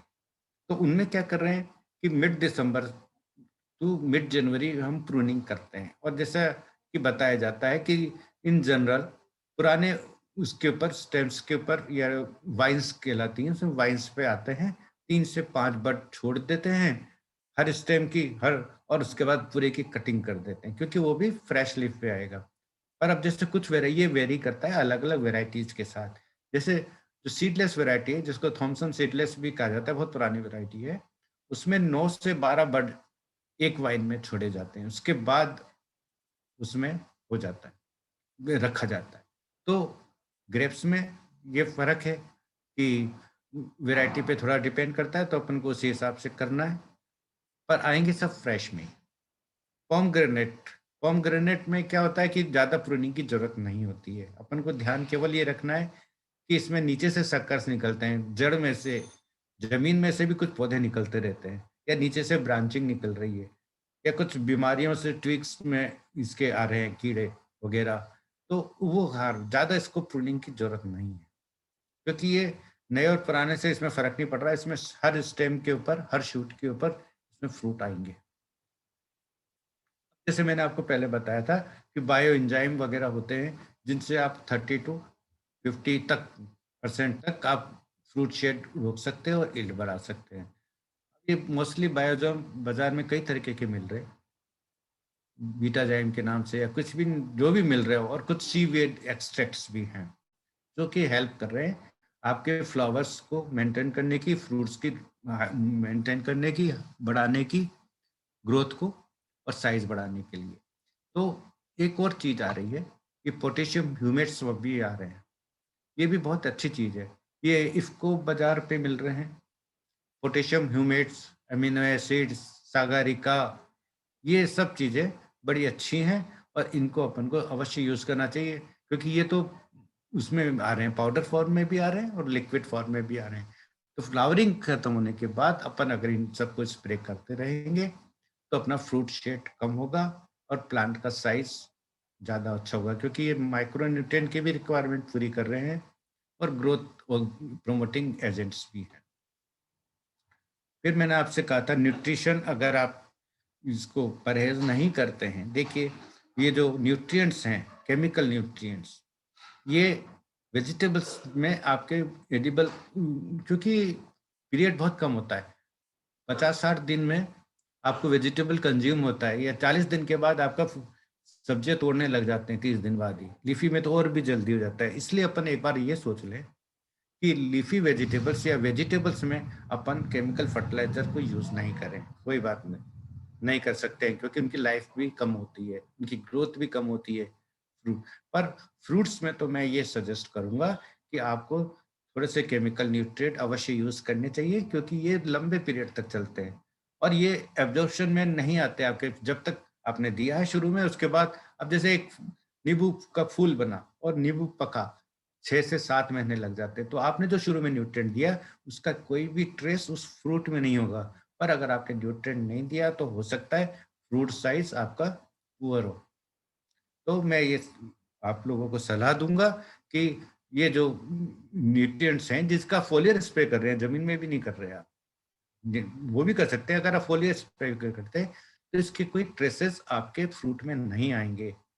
तो आप इसमें अवश्य करें, ऐसे मेरी राय है। बाकी ऐसी कोई बात नहीं है। आपको ज्यादा बार बार आपको लिक्विड मैन्योरिंग करना पड़ेगा, हर महीने करना पड़ेगा इसमें आप लिक्विड, जब फ्रूट्स लगेगा। तो अपन मैंगो की बात करें मैंगो को हमने फरवरी मार्च में भी लगा सकते हैं और अगस्त सितंबर में भी लगा सकते हैं। जैसे कि मैंने आपको बताया था कि 2 सीजन सुटेबल है, स्प्रिंग सीजन और मानसून सीजन। तो जो यंग ग्राफ्टेड प्लांट है उसमें 3 या 4 साल तक हम प्रूनिंग नहीं करेंगे। बस हम, इम्पोर्टेंट चीज यह है कि जो ग्राफ्ट पॉइंट है उससे नीचे कोई भी ब्रांच हम शूट अलाउ नहीं करेंगे, जिससे अदरवाइज क्या होगा कि जो नीचे जो स्टॉक है वो लोकल है या स्ट्रॉन्ग है, तो उसकी ग्रोथ, उसका जो स्टेम निकलेगा वो ज्यादा हेल्दी होगा, तो वो ऊपर वाले प्लांट को कम्पीट करने लगेगा। और कई बार ऐसा होता है कि वो जो ग्राफ्टेड जो होता है पार्ट सायोन जिसको कहते हैं, वो तो खत्म हो जाता है और ये बढ़ता रहता है। तो आप ये ध्यान रखेंगे कि इसके लिए ग्राफ्टेड पॉइंट से नीचे कोई भी स्टेम या शूट अलाउ नहीं करेंगे। जमीन में से भी उग रहा है उसको भी हटाएंगे। और फर्टिलाइजर मैंगो में 2 बार दिया जाता है, एक तो इमीडिएटली आफ्टर हार्वेस्टिंग जून और जुलाई में, या फिर अक्टूबर में, दोनों टाइम दिया जाता है यंग एंड ओल्डर प्लांट्स को।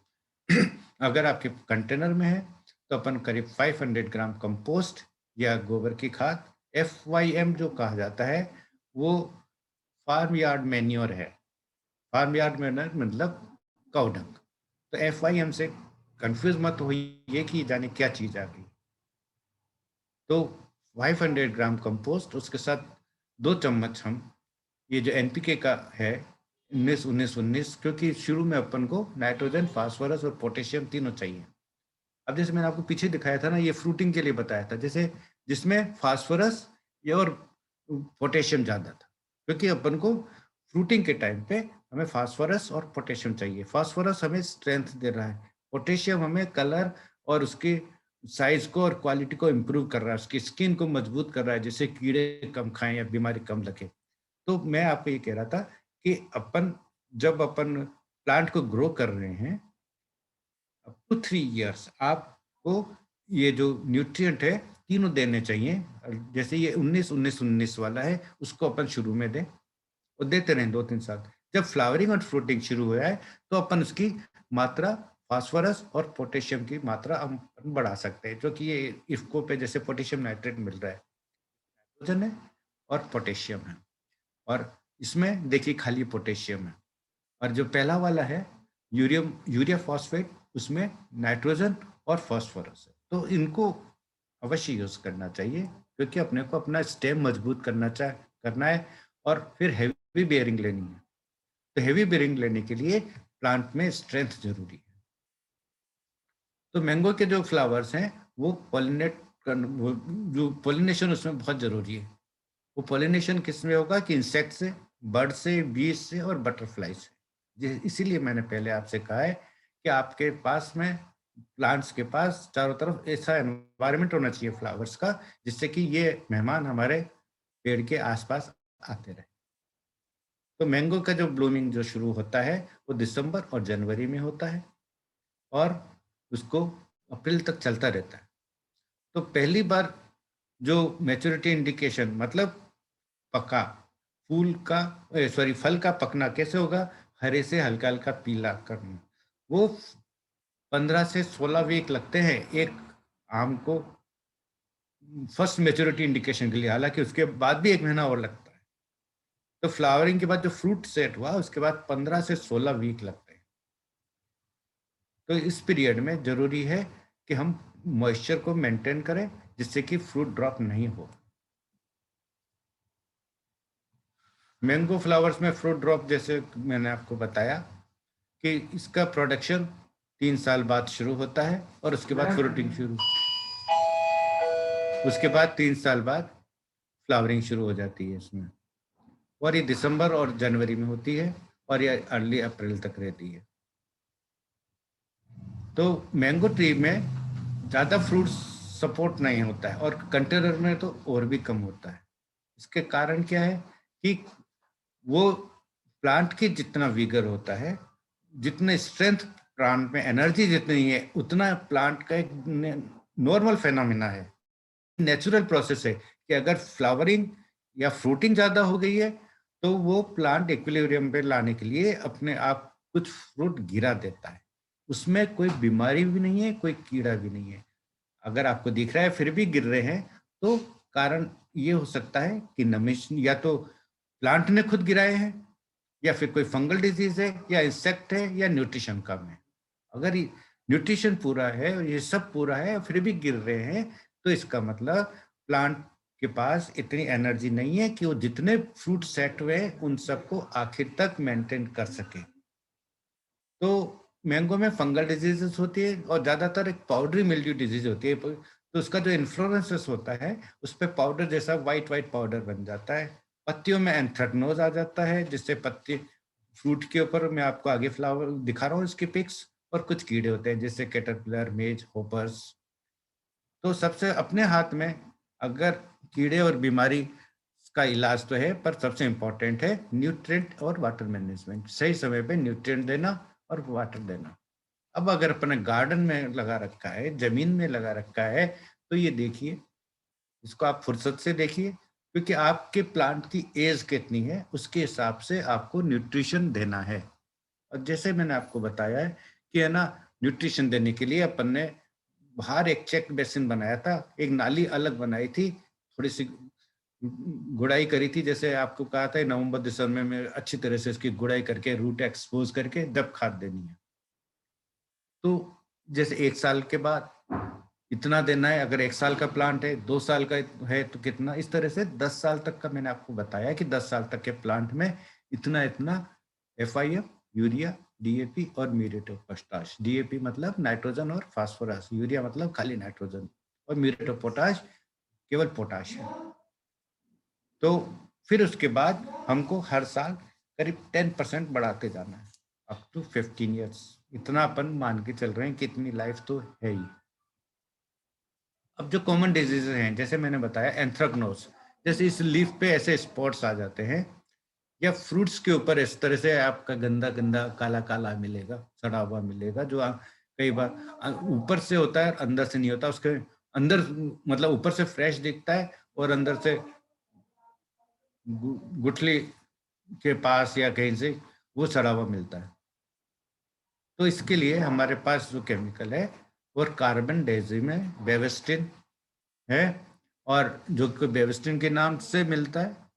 तो 1 चम्मच बेविस्टिन को 1 लीटर पानी में घोल के अपन इसका स्प्रे करेंगे। जो डिजीज फ्रूट या डिजीज प्लांट लीव्स है उनको हम हटा देंगे। फिर होता है माल फॉर्मेशन। माल फॉर्मेशन का मतलब शेप बिगड़ना। वो शेप कैसे बिगड़ी, जैसे फूलों की जगह पे पत्तियां भी उगने लग जाती हैं जहाँ पे इन्फ्लोरेसेंस होता है।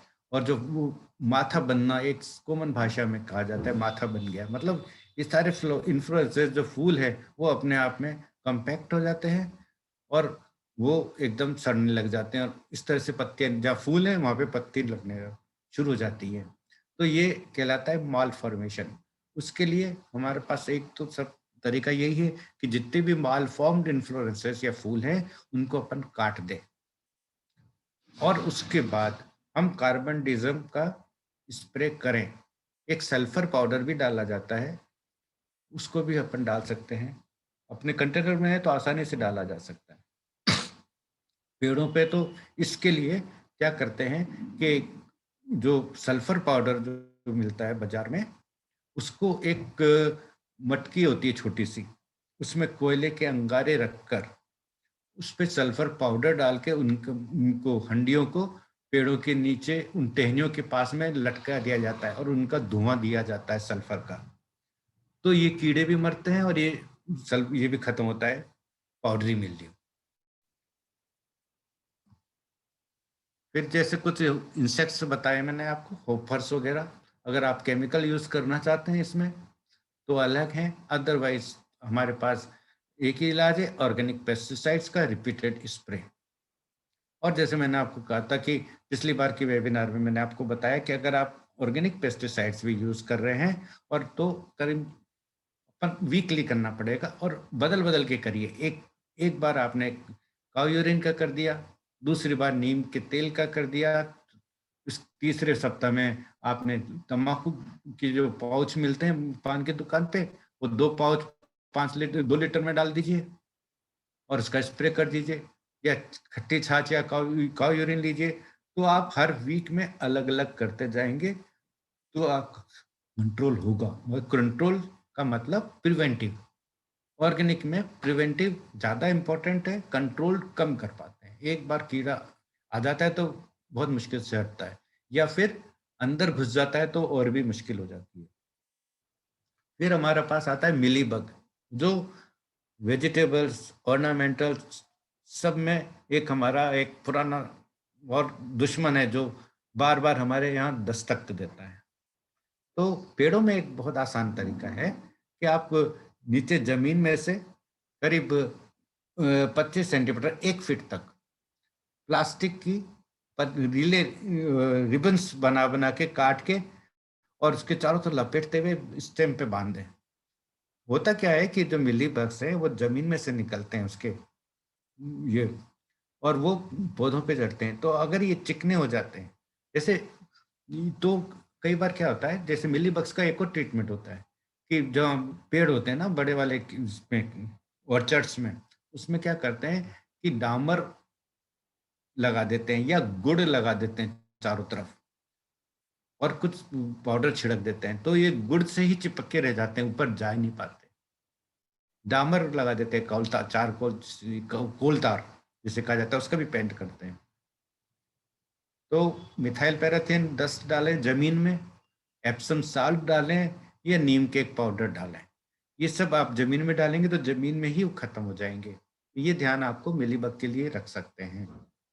फ्रूट फ्लाई के लिए जो वेजिटेबल में भी प्रॉब्लम है और फ्रूट्स में भी है, उसके लिए मैंने आपको कुछ ट्रेप्स बताए थे कि अपन कुछ, जैसे अपनी कोको कोला वाली बोतल होती है, उसमें अपन उसका बॉटम को काट के और उसमें छेद करके उल्टा लटका के अगर हम उसमें थोड़ा सा ये क्या कहते हैं देसी गुड़ डालें, थोड़ा सा सिरका डालें, फिर या एक थोड़ा सा अपन को मेलाथिन डालना बहुत जरूरी है, या एक फोरेट ग्रेन्यूल्स आते हैं उसके 4-5 दाने उसमें डाल दें। और जैसे वेजिटेबल्स वगैरह में तो हम लोग ये सजेस्ट करते हैं कि थोड़ा सा कद्दू का, क्योंकि वो पंपकिन फ्रूट फ्लाई ही ज्यादा कहलाती है, तो कद्दू का पल्प डाल दें काट के टुकड़ा, या फ्रूट है अगर आपके पास उस फ्रूट का, आपके पास फ्रूट है तो उसका पल्प डाल दें, तो भी वो फ्रूट फ्लाई अट्रैक्ट होगी। और मोस्टली जो फ्रूट फ्लाई अट्रैक्ट होती है वो इसको पी के और फिर यहीं मर जाती है, क्योंकि हमने उसमें मेलाथियन ऐड करा है, फोरेट डाला है। तो ये अप्रैल टू जून के पीरियड में हम यूज करेंगे। पंजाब एग्रीकल्चर यूनिवर्सिटी में ने ये डेवलप किया है फ्रूट फ्लाई। ये करीब 120 या 180 रुपए की वो बेच रहे हैं। और इसके अंदर आप ऊपर देख रहे हैं, ऊपर छेद है और इसके अंदर एक गत्ते का टुकड़ा लगा हुआ है। वो गत्ते का टुकड़ा अट्रैक्टेंट है फ्रूट फ्लाई के लिए, जो कि इससे क्या होगा कि है ना, मेल फ्रूट फ्लाई आती है इसमें। एक्चुअली कंट्रोल कैसे होता है कि पॉपुलेशन रिड्यूस होती है। वो पॉपुलेशन कैसे, जितने भी मेल इंसेक्ट्स हैं वो इसमें अट्रैक्ट होकर इसमें आएंगे और इसमें मरेंगे। तो वो एग्स उनके फीमेल फ्लावर, वो जो फीमेल इंसेक्ट्स है वो अंडे नहीं दे पाएंगे, उनको मेल नहीं मिलेगा तो अंडे नहीं देंगे, तो फिर वो धीरे धीरे पॉपुलेशन खत्म होती जाएगी। तो इसके लिए उन्होंने ये बताया है कि हम अलग अलग फ्रूट्स में अलग अलग समय पे इसको लटकाया और बड़ा सक्सेसफुल चल रहा है, इसलिए मैंने आपको बताया है। अभी मेरे पास भी, मैंने एक हमारे मित्र है उनसे मंगवाया था, उन्होंने मेरे को वेजिटेबल्स का भी भेजा है, जिसका मैंने आज एक उसमें ग्रुप में डाला है, उसको ही पार्सल का लिफाफा, पीला वाला लिफाफा, उसी में उन्होंने मेरे को सामान भेजा था। और मैंने जब फाड़ा तो मेरे को ये आइडिया आया कि है ना, ये देखो इसको मैंने फाड़ा है तो इसके पीछे जिलेटिन लगी हुई है ना, तो लेमिनेटेड है, तो इसी पे अपन व्हाइट ग्रीस लगा के इन्हीं कागजों को काम में ले लें, तो अपन को येलो ट्रैप का वो कार्ड मिल जाएगा। तो मैं ये कह रहा था कि अगर आपके पास प्लम्स है, पीच है, पियर है, गोवा की अपन बात कर रहे हैं, तो फर्स्ट वीक ऑफ जुलाई में अपन इनको लगाएंगे। इसी तरह से सिट्रस में अगस्त में लगाएंगे, सेकेंड वीक से लगा देंगे, और ये करीब 1 महीने तक ये ये इफेक्टिव रहती है। ये ल्योर्स कहते हैं इनको। तो ये ल्योर्स जो हैं वो 1 महीने तक फिर अपन को बदलने पड़ते हैं। और एक ट्रैप में, मतलब एक ल्योर में कैपेसिटी होती है कि वो 6000 तक मेल फ्लाइज को ट्रैप कर सकते हैं। गुआवा प्लांटिंग की हम बात करें तो गुआवा प्लांटिंग में हमारे को जुलाई और अगस्त में, वही जैसे मैंने आपको बताया कि इन दोनों सीजन में अपन प्लांट कर सकते हैं। और इसमें हमें पानी देना है समर्स में या अक्टूबर नवंबर में, इसको अच्छे फ्रूट सेट के लिए। तो गुआवा के फ्लावर्स साल में 2 बार आते हैं, एक तो मार्च अप्रैल में आएंगे और दूसरा अगस्त सितंबर में आएंगे। जो अभी जो फ्रूट्स आ रहे हैं वो अगस्त सितंबर वाले ही हैं। तो गुआवा फ्लावर आने के बाद 125 दिन लगते हैं मैच्योर होने में, सेटिंग होने के बाद। और ग्राफ्टेड जो प्लांट है उसमें 3 साल में फ्रूटिंग शुरू हो जाती है, और जो पीक हार्वेस्टिंग पीरियड है वो अगस्त सितंबर है और जनवरी फरवरी है।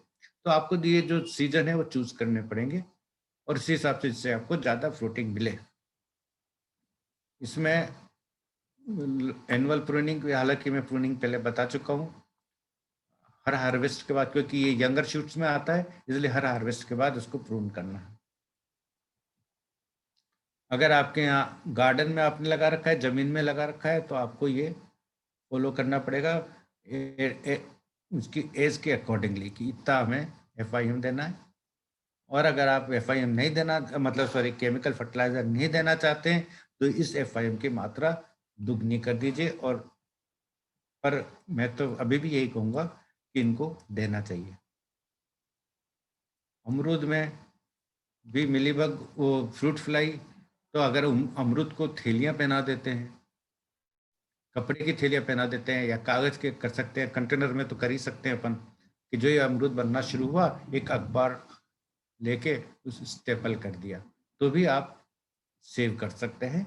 या फिर आपको जैसे मैंने ट्रैप बताई है वो लगा सकते हैं। मिलीबग का भी मैंने आपको उपचार पहले बताया है कि एक ये प्लास्टिक की रिबन लगा के उस पर लगा दीजिए, और उसके मिट्टी में करीब नीम ये मिथाइल पैराथीन डालें, या फिर नीम केक का पाउडर डालें।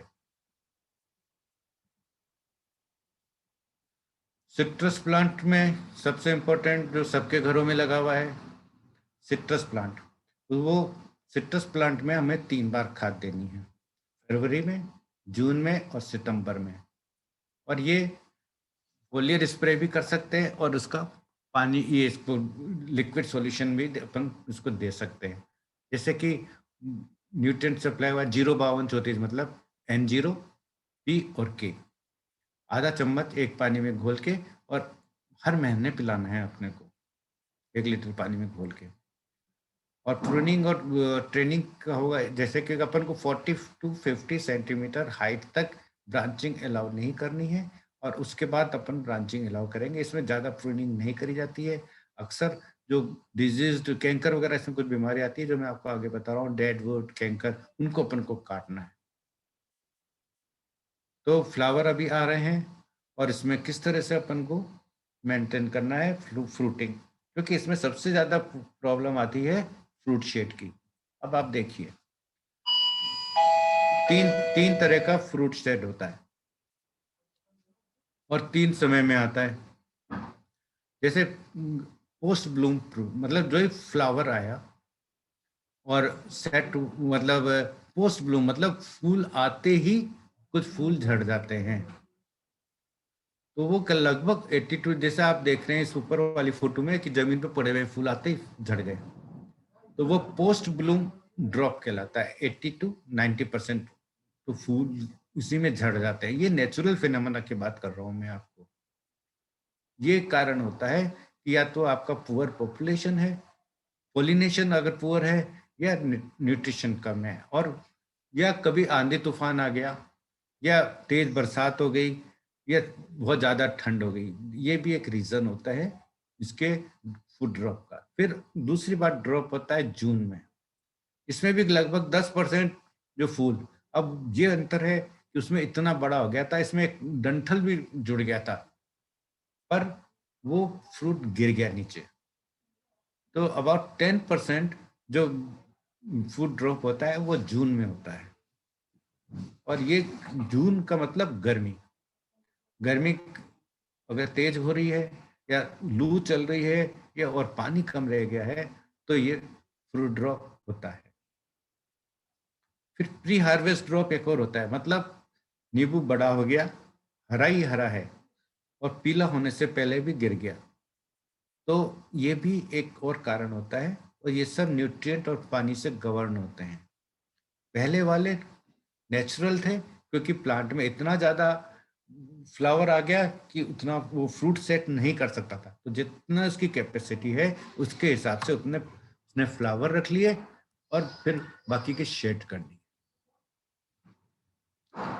तो अब इसको कैसे अब क्या क्या रीजंस है, जैसे कि मैंने आपको अभी बताया ही था कि एक तो ड्रोट है, keep moist, use mulch. Moist रखने का एक और कंटेनर में एक और तरीका है, या गार्डन में कि सूखी पत्तियां आपने डाल दी, पेबल्स डाल दिए, कंकड़ डाल दिए, वो भी एक तरीका होता है मल्च यूज करने के लिए। गुड़ाई करना भी एक मल्चिंग का एक प्रोसेस है। इसके अलावा अगर टेम्परेचर बार बार बढ़ रहा है या घट रहा है तो फ्रूट सेटिंग पे इफेक्ट आएगा। कीड़े लगते हैं तो सेटिंग होगा। प्रूनिंग अगर हम कर रहे हैं तो प्रूनिंग आवश्यक है, सॉरी, प्रूनिंग समर में करेंगे अगस्त से पहले, और सारे डेड ट्विग्स को हटा देंगे। ज़्यादा ट्विग्स हो रहे हैं, एक दूसरे को क्रिस क्रॉस कर रहे हैं, उनको भी अपन हटाएंगे। और ज़्यादा फ्रूट्स के लिए हमको वही रखेंगे जिनकी क्वालिटी अच्छी होगी। पानी का इनकंसिस्टेंट वाटरिंग, जैसे मैंने आपको 2 फिंगर वाला बताया, 6 इंच तक डेप्थ देखेंगे। अगर सूखा है तभी अपन को पानी देना है। सनलाइट इसको 7 to 8 आवर्स चाहिए।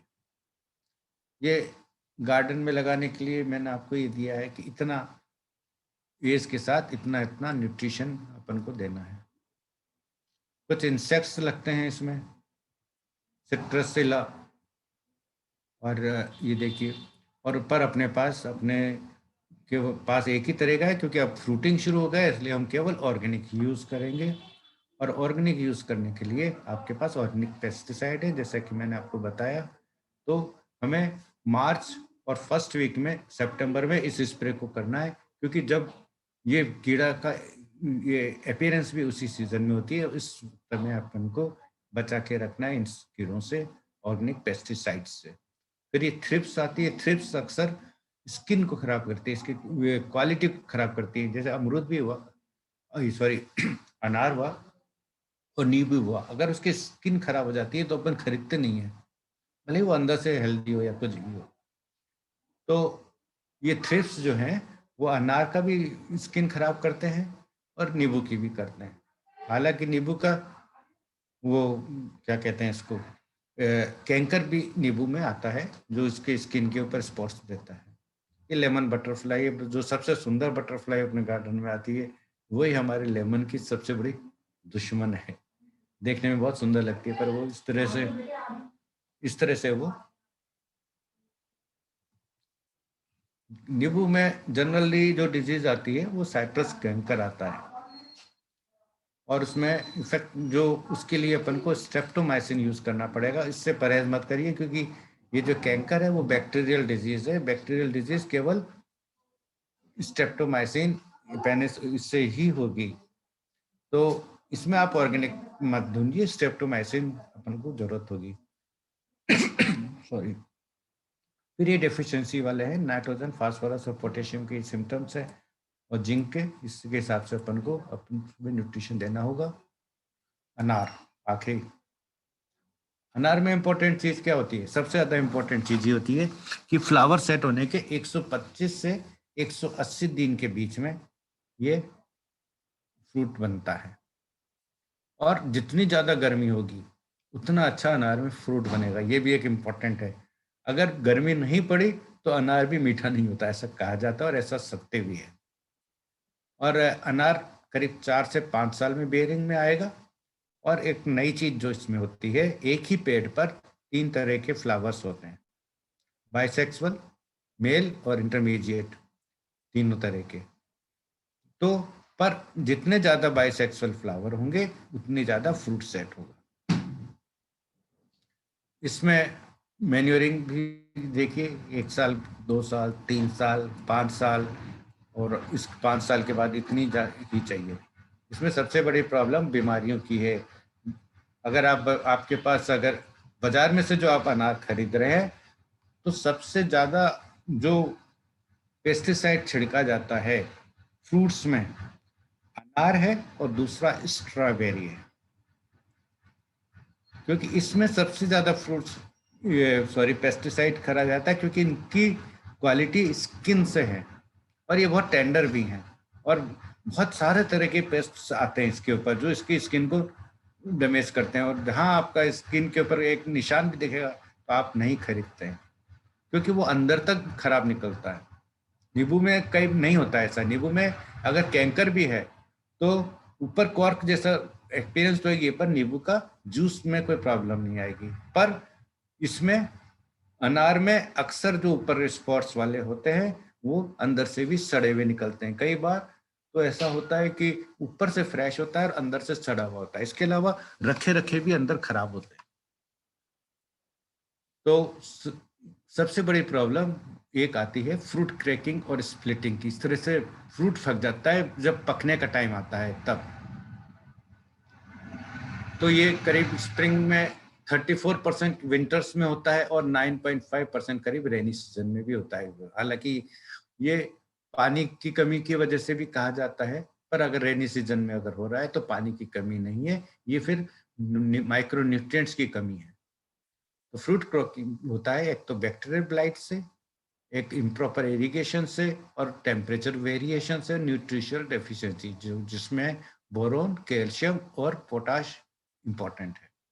इसके लिए हमें 0.2% बोरोन, 1% पोटेशियम नाइट्रेट या मैग्नीशियम सल्फेट जिसे एप्सम साल्ट कहा जाता है, वो 4 से 5 वीक बिफोर हार्वेस्टिंग यूज किया जाता है। मतलब फ्रूट सेट हो गया तो और करीब पकने से 1 महीना पहले लगभग इसको स्प्रे करना शुरू कर देंगे तो इसकी क्वालिटी डिटोरिएट नहीं होगी।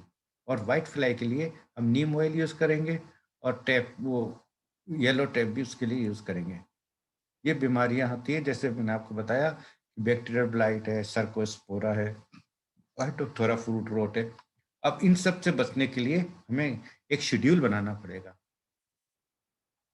कि जो ही फ्रूट बनना शुरू हुआ उसके हर 15 दिन के इंटरवल पे हमें ये 3 तरह के केमिकल्स कहिए या पेस्टिसाइड्स कहिए, फंजिसाइड्स हैं, क्योंकि फंजिसाइड हमारे को नुकसान नहीं आती है बॉडी में, एब्जॉर्ब उसके प्लांट के में एब्जॉर्ब नहीं होते, ये सरफेस के ऊपर ही रहते हैं। तो अपन को फंजिसाइड से बिल्कुल परहेज नहीं करना चाहिए। तो हमें ये शेड्यूल में बनाएंगे।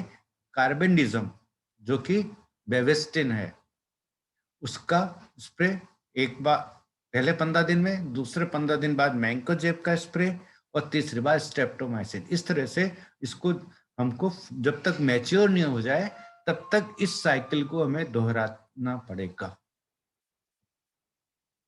तो थैंक्स एवरीबॉडी, आप सब ने मेरे को सुना।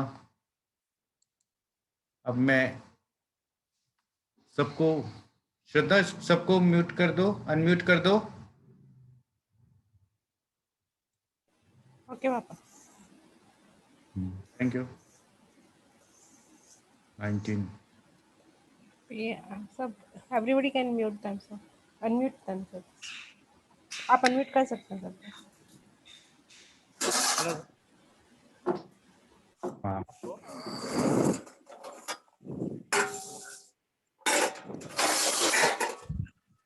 आप सबके क्वेश्चंस इनवाइटेड हैं। जितना मैं आप सबको जवाब दे पाऊंगा मेरे ज्ञान के अनुसार, जितना मेरे को है, अदरवाइज मैं आपको बाद में देता हूँ, क्योंकि सबको, मैं ये बात तो मैं शुरू में कह चुका हूँ कि जरूरी नहीं सबको सब कुछ आए। तो सिंपल स्पीकिंग, आप जिसको कुछ क्वेश्चन पूछना है मेरे से पूछिए, और अगर बाद में भी याद आते हैं आपको तो आप चैट बॉक्स में, क्या मेरे व्हाट्सएप में आप डाल सकते हैं। हाँ बेनी प्रसाद जी, बेनी प्रसाद जी करिए अपने आप को।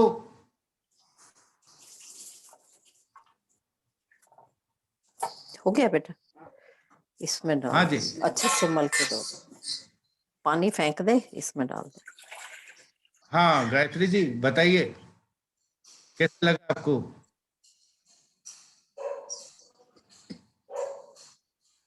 Hello hello, sir. हाँ साक्षी जी बोलिए। सर हाँ जी सर, बहुत ही अच्छा सेशन था।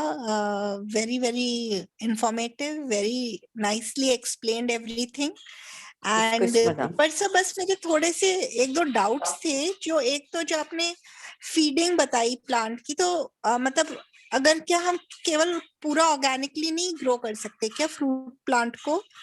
जैसे आपने फार्म यार्ड मैन्योर के साथ यूरिया, मुरिया ऑफ पोटाश वगैरह बताया, इज दैट रिक्वायर्ड? ये आपकी चॉइस है, अदरवाइज आपको हर महीने आपको, जैसे मैंने आपको कहा है ना, मैन्योरिटी देनी पड़ेगी, अच्छा जी, ड्रेन ठीक है। कर वो, मतलब वो देना पड़ेगा, क्योंकि ओके। पोटेशियम की रिक्वायरमेंट वेजिटेबल से ज्यादा फ्रूट्स को है। क्योंकि अच्छा। Fruiting, flower to fruiting period कितना लंबा है, देख रहे हैं ना आप। अपन बड़ी हाँ जी, हाँ जी, पाव भर नींबू खरीद लेते हैं, है ना, पर हाँ जी, उस नींबू को पकने, फूल आने के बाद पकने में 6 महीने लगे थे। हाँ जी, हाँ जी, ट्रू। तो अपन, तो मैंने ये आपसे ये भी कहा है कि एटलीस्ट फ्लावरिंग तक आप प्लांट को इतना मजबूत कर दीजिए, भले ही केमिकल भी देना पड़े, क्योंकि उसका रेजिडुअल फ्रूट में नहीं आएगा, क्योंकि फ्लावर होने के बाद भी 5 से 6 महीने लगते हैं। ठीक है ना। ओके, ओके, तो मेरा ये ठीक। सबमिशन है आपसे कि इसमें आप परहेज नहीं करें, प्लांट को मजबूत बनाए। अपन वैसे ही कंटेनर में लगा रहे हैं, तो हाँ इम्पोर्टेंट जी, तो फुल ऑफ न्यूट्रिशन हो, जो आपको अच्छा बियरिंग करे, प्लांट स्टेम मजबूत मजबूत हो, ज्यादा ब्रांचेस हो, तो अपन को अर्ली स्टेज में बिफोर फ्लावर या 3 साल तक अगर अपन केमिकल थोड़ा थोड़ा देते हैं, तो वो मेरे हिसाब से कोई नुकसान की बात नहीं है। ओके परमिशन है। सर। यस। और एक हाँ प्रॉब्लम बोलिए। और थी मेरी। हम्म। मैंने एक गुआवा का प्लांट लास्ट ईयर लगाया था, उसमें ऑलरेडी फल आ रहे हैं, और ओके, अब क्या किया जाए? फल आ रहे हैं तो आपको मॉइस्चर मेंटेन रखना है, सबसे इम्पोर्टेंट चीज ये है। ज्यादा पानी, अच्छा नींबू में एक चीज मैं बताना भूल गया था कि हाँ जी, नींबू में है लेटर स्टेज में भी वो ज्यादा पानी से होता है। ओके, क्योंकि वो एब्सिसिक एसिड, एब्सिसिक लेयर जो होती है, इथिलीन बन जाता है ज्यादा पानी से, तो फ्रूट जो है उसके पेडंकल मतलब फ्रूट से डिटेच हो जाता है। तो अपन को एक्सेसिव वाटर नहीं रखना है और लेस वाटर नहीं रखना। फ्रूट में भी, अमरूद में आपके किस में लगाया है आपने? गमले में लगा हुआ है, गमले में फाइबर लगाया है। पॉट तो में। आप, सबसे बढ़िया चीज है कि जो ही फ्रूट बनना शुरू हो, एक अखबार का उस पे लगा दीजिए, हाँ प्लास्टिक जी, मत लगाइए, अखबार लगा दीजिए, कोई आपका मोजा पड़ा हो उसको पहना दीजिए, हाँ मैंने कॉटन। वो तो फ्रूट बैग्स बना लिए हैं, नेट के फ्रूट बैग्स। पर मेरा ये मतलब, मैं ये बोल रही थी क्योंकि मैंने 1 साल में ही फ्रूट ले लिया, अब अगले 2 साल क्या फ्रूट नहीं नहीं आने ले, दूं या अब? आप देखिए ना, आप ये देखिए, मेरी बात सुनिए, अगर वो प्लांट आपका ऑलरेडी 2-3 साल पुराना है, नहीं, 1 ही साल पुराना है। हाँ, तो अब आप मत ले लीजिएगा, क्योंकि वो आया होगा प्लांट के साथ ही, है ना, जैसा कि मैंने आपको नहीं, पहले प्लांट कहा। के साथ नहीं आया था, प्लांट के साथ फ्रूट नहीं आया था, बल्कि वो थाई गुआवा है एक्चुअली, काफी बड़ा गुआवा भी निकल, मतलब खाई एक गया अभी हुआ है जो ना। थोड़ा है, 250 हाँ, ग्राम के करीब था वो। तो इतना आ गया, इतना बड़ा लग गया उसमें। हाँ जी, और अभी 10-12 और लगे हुए हैं। ठीक है, तो फिर आप उसको न्यूट्रिशन में कमी मत आने दीजिए, बहुत बड़ी बात है। अच्छा, कंटेनर में पाव भर का अमरूद, हालांकि ये 1 किलो, जब पेड़ों पे तो 1-1 किलो के, 1.5-1.5 किलो के थाई आते अच्छा, ओके। हैं, 1-1 किलो के भी आते हैं। ओके। मतलब हमने वो हाँ थाई जी, अमरूद कहा कि 1 किलो में एक चढ़ा, 100 रुपए का एक अमरूद, हाँ जी, हाँ वो मैंने देखा है। हाँ जी, ठीक बात है। है ठीक है, ना। ओके। अच्छा, अनीता ठीक है, जी, थैंक यू। अनीता जी बोलिए। यस सर, गुआवा में दिसंबर अभी 10 दिन तक फ्रूटिंग था, पत्ते देखिए, जिसको, जो नहीं बोल रहा है वो अपने आप को म्यूट कर ले तो अच्छा रहेगा। जब बोलना है तब अपने आप को अनम्यूट कर लीजिए, बाकी म्यूट कर लेंगे। हाँ जी, बोलिए सुन अनीता जी। सो इस साल गुआवा में दिसंबर टू फरवरी फर्स्ट वीक तक फ्रूटिंग रहा, आई मीन जनवरी एंड तक फ्रूटिंग रहा। रहा, और अब ठीक है। उसमें पत्ते अब पर्पलिश से जैसे हो रहे, ऐसे वो यू नो ठंड, द वो सर्दी से हो ठंड। रही है। हाँ, तो नाउ अगर आपने जैसे कहा कि इसका 1 साल में अच्छी फ्रूटिंग चाहिए, तो 1 साल रखते हैं। सपोज अभी जैन टू फेब वाली फ्रूटिंग सीजन मैंने उसको रखी, तो अब मुझे अब नेक्स्ट वाला सीजन का फ्रूटिंग नहीं लूंगी, तो मैं उसका ऊपर से तो वर्टिकल काट दूं, हाँ, और क्योंकि लीव्स। ये फ्रेश शूट में आता है, क्योंकि ये फ्रेश शूट में लगेगा, है ना। हाँ तो ओके प्रूनिंग करने के बाद जो नए शूट आएंगे उसी में लगेगा, पुराने शूट में नहीं लगेगा। तो अभी मैं उसकी क्लीनिंग वो प्रूनिंग कर दूं हाँ। प्लांट की, हाँ, कर दीजिए, गुआवा प्रूनिंग कर दूं। बिल्कुल, और ओके न्यूट्रिशन दीजिए। और ओके। और अभी सिट्रस में बहुत सारे, पहले मैंने आपको एक बार वीडियो में दिखाया था, 2-3 फ्रूट ही थे, अभी सडनली उसमें बहुत सारे फ्लावर्स हैं। तो अभी आपने जैसे कहा ओवर फ्लावरिंग शायद ड्रॉप हो जाए, तो अपने आप हो उसको मैं जाएगी, हो जाएगा, और उसको अपने भी आप, इट मैं विल बी कैसे। नेचुरल।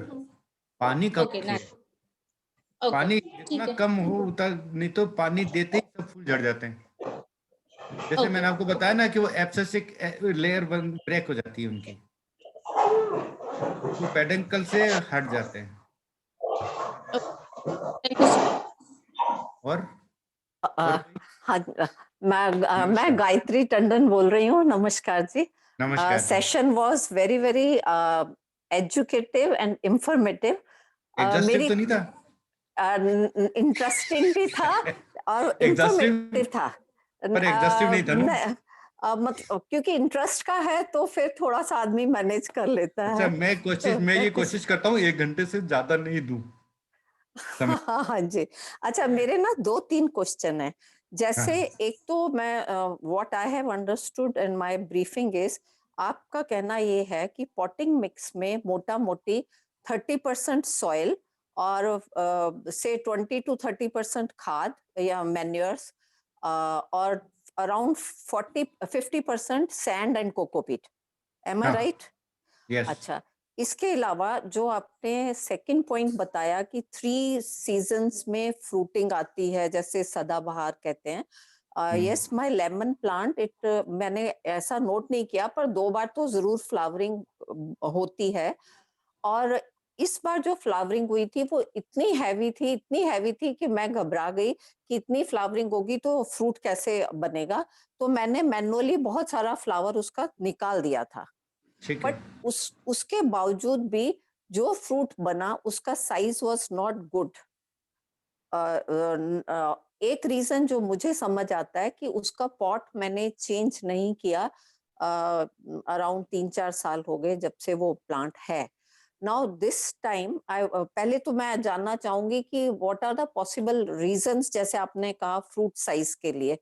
तो एक तो मैंने फ्लावरिंग अपने आप ही निकाल दी, वाज दैट राइट और नॉट?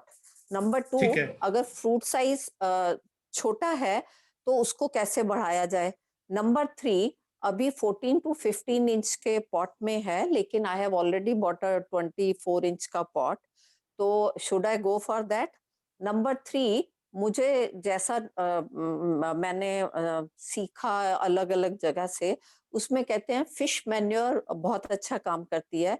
तो मैं क्या फिश के जो सेगमेंट्स जो कट पीसेस मिलते हैं वो उसमें डाल दूं रूट में, और क्या डायरेक्ट डालूं, क्या क्या किया जाए? ये 3-4, और ठीक है। कौन से सीजन, 3 सीजन में से दिल्ली के वेदर के हिसाब से मैं कौन से सीजन का उसमें फ्रूट लूं ताकि मुझे फ्रूटिंग अच्छी हो?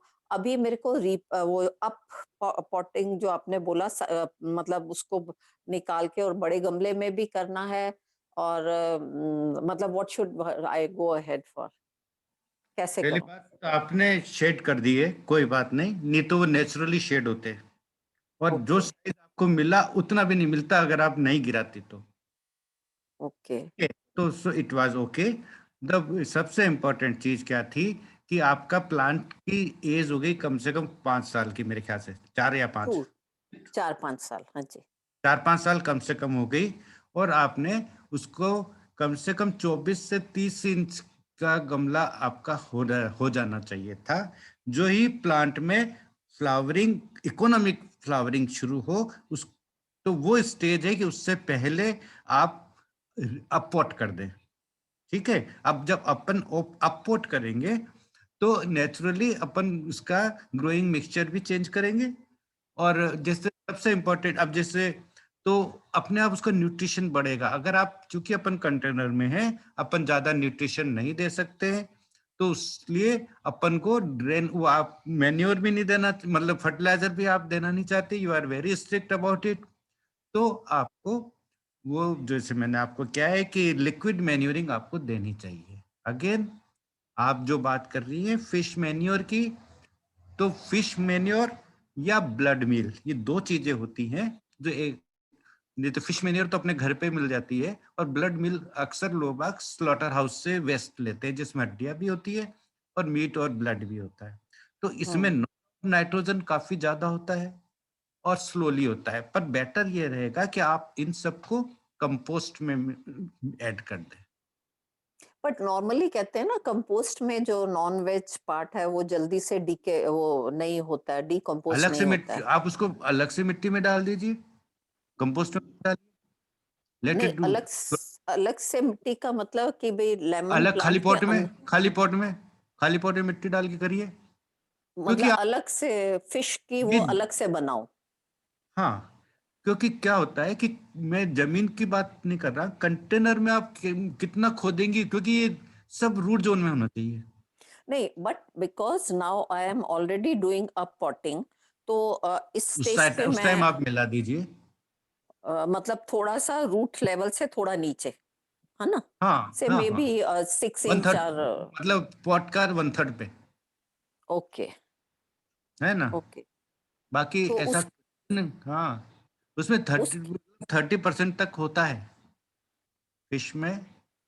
वैसे फिश में कम होता है, कारण ये है कि उसमें स्केल्स और कार्टिलेजेस ज्यादा होते हैं, तो कैल्शियम फास्फोरस हो सकता है, नाइट्रोजन कम होगा उसमें, क्योंकि उसमें ब्लड नहीं है, प्रोटीन जो आप, क्योंकि बाकी वो जो आप छोड़ रही है ना उसमें दबाने के लिए, हाँ हाँ हाँ। वो ज्यादातर कार्टिलेज पार्ट है ना, प्रोटीन कम है। वो इंटरनल पार्ट्स और जो फिश का लेफ्ट ओवर टेल और ऐसी चीजें हैं, और हाँ उसमें पर, अच्छा खासा ब्लड भी है क्योंकि हाँ तो वो ठीक है, इट इज गुड, ये तो है ही। तो उसको फर्दर से डिकम्पोज करने के लिए कुछ ऐड करने की जरूरत तो नहीं है। जरूरत नहीं है, क्योंकि आप प्लस रिपोर्टिंग रिपोर्टिंग में यूज कर रही है ना उसको। प्लस मेरा एक क्वेश्चन और था कि उस केस में कोई बिल्ली वगैरह आके उसको तो नहीं वो करेगी। बिल्ली से और गिलहरी से बचने का तरीका मैंने बता हाँ, वो दिया। विनेगर से बिल्ली का भी इलाज हो जाएगा, विनेगर से बिल्ली का भी इलाज हो जाएगा। कुत्ते खोद लेते हैं जहाँ पे ये गड़े हुए होते हैं ना, हाँ हाँ हाँ। पैर तो से, तो वो उनको तो खुशबू आ जाएगी, अपने को भले ही खुशबू नहीं आए। मतलब बिल्ली बिल्ली से उसको बचाया जा सकता है नहीं। उसके ऊपर मल्चिंग कर देंगे ना, अच्छा, ओके उस पे पत्थर रख दीजिए, छोटे छोटे कंकर रख दीजिए। ठीक है ओके, मैडम। अब और कौन, ठीक है। अब और कौन पूछना चाहता है? तो गायत्री, हाँ हाँ जी, गायत्री, हाँ जी, हाँ जी। उसमें एंटी फंगल जरूर डालना, हाँ अच्छा, ओके। हाँ जी, एंटी हाँ जी। फंगल जरूर डालना, नहीं आप, तो फंगस लग जाएगा। हाँ अच्छा Kusum ji, sir, thank you very much. हाँ जी, हाँ जी। Okay okay. क्योंकि फ्रेश डालोगे ना तो वो जरूर डालना है एंटी फंगल। बेविस्टिन, अच्छा यू जी, कैन ऐड अच्छा। Bavistin with him. और हाँ, दूसरी बात, जैसे मैं अब बेबिस्टिन डाल दो, 14-15 नहीं की, तो वो फर्मेंटेड छाछ भी डाल सकती हो। Okay okay, that is a very good organic idea चाहिए क्योंकि वो तो रेडिली, फर्मेंटेड छाछ डाल सकते हो, ओ अच्छा है जी। ना। और कॉपर की ग्लास के अंदर फर्मेंट करना उसको, कॉपर के ग्लास में, और जब अच्छा कलर जी। चेंज हो जाएगा तब उसको डालना। हाँ, वो मैंने टमाटर के पौधे के लिए किया हुआ है, वो पड़ा है, वो उसको डाल देती हूँ, है ना। ठीक है। हाँ और एक क्वेश्चन मेरा और रह गया भटनागर साहब, अब मेरे को ये बताइए कि अब मैं कौन से सीजन में उसकी फ्लावरिंग, नॉर्थ इंडिया में दिल्ली के हिसाब से कौन से सीजन में मैं उसकी फ्लावरिंग को या फ्रूटिंग लूं, हार्वेस्टिंग मतलब। पहली बात यह है कि आपका क्या अनुभव है, अपन कंटेनर की बात कर रहे हैं ना, हाँ, ट्रीज में तो ठीक कंटेन, है। तो कंटेनर्स में आपका, आपने 2 साल ले लिया उसमें फ्रूट, हाँ जी। तो आपको क्या लगता है कि किस साल किस सीजन में कम आया? अब मेरे को जहां तक फ्रूटिंग की बात है, I had never been satisfied numbers as well as size. हाँ, तो मेरे ख्याल से जो अभी जो फ्लावरिंग आ रहा है, हम्म वो ज्यादा सुटेबल होगा, क्योंकि इस वेदर में टेम्परेचर ड्रास्टिक चेंजेस नहीं होंगे। ओके क्योंकि इससे पहले वाला जो था उसमें आपको यहाँ पाला भी पड़ा, कोल्ड वेव भी, है ना। तो अभी वाला सीजन मेरे हिसाब से, क्योंकि अभी ऑप्टिमम वेदर मिलेगा जून तक, थोड़ी सी ओके गर्मी सो तो आप तो शेड वगैरह का इंतजाम है ही आपके यहाँ। हाँ जी मेरे विचार में अभी जो फ्लावरिंग वाला है वो ज्यादा फ्रूटिंग देना चाहिए आपका। और सबसे बड़ी इम्पोर्टेंट है आपका अपना अनुभव, जो आप बताएंगी बाद में। अब एक और last question, my point is अब मैं एक और फ्रूट ऐड करना चाहती हूँ and I am just still learning, जैसे होता है ना जस्ट बिगनर, तो which fruit I should go जिसमें मिनिमम मुझे प्रिवेंटिव या पेस्ट की प्रॉब्लम्स और ये सब कम हो, पोमग्रेनेट और गुआवा और एनीथिंग एल्स? मैडम, पोमग्रेनेट में सबसे ज्यादा केयर चाहिए, केवल ओके उसमें कम चाहिए, पर इतनी बीमारी होती है कि मैंने भी हटा दिया पोमग्रेनेट, ओके है ना। हाँ गुआवा जी इज, बेर इज गुड। और fig, what about fig? Fig तो बहुत आसानी से लगता है और बहुत आता है। और again one more thing, fig and mulberry, शहतूत और हाँ जी फालसा, ये हाँ तीनों में, इन तीनों का सबसे बड़ा फायदा क्या है कि आप फ्रूटिंग करके नीचे से काट सकते हो आप 1-1.5 फीट छोड़ के। ओके तो हर साल ओके आपका वो इन तीनों प्लांट्स में, इन तीनों फ्रूट्स में उसकी हाइट को अपन कंटेनर में मैनेज कर सकते हैं। मेरे पास ये तीनों लगे हुए हैं। और ओके जब फ्रूट खत्म हो जाता है तो 1-1.5-2 फीट छोड़ के सारा काट देता हूँ। ओके तो इन दैट वे ये बहुत अच्छा है, और हमेशा नए शूट में ही फ्रूट आएगा। ठीक है, thank you very much, thanks a lot. Yes thank you. Kusum ji, और थैंक यू वेरी मच। और किसी को कुछ पूछना है तो बताइए।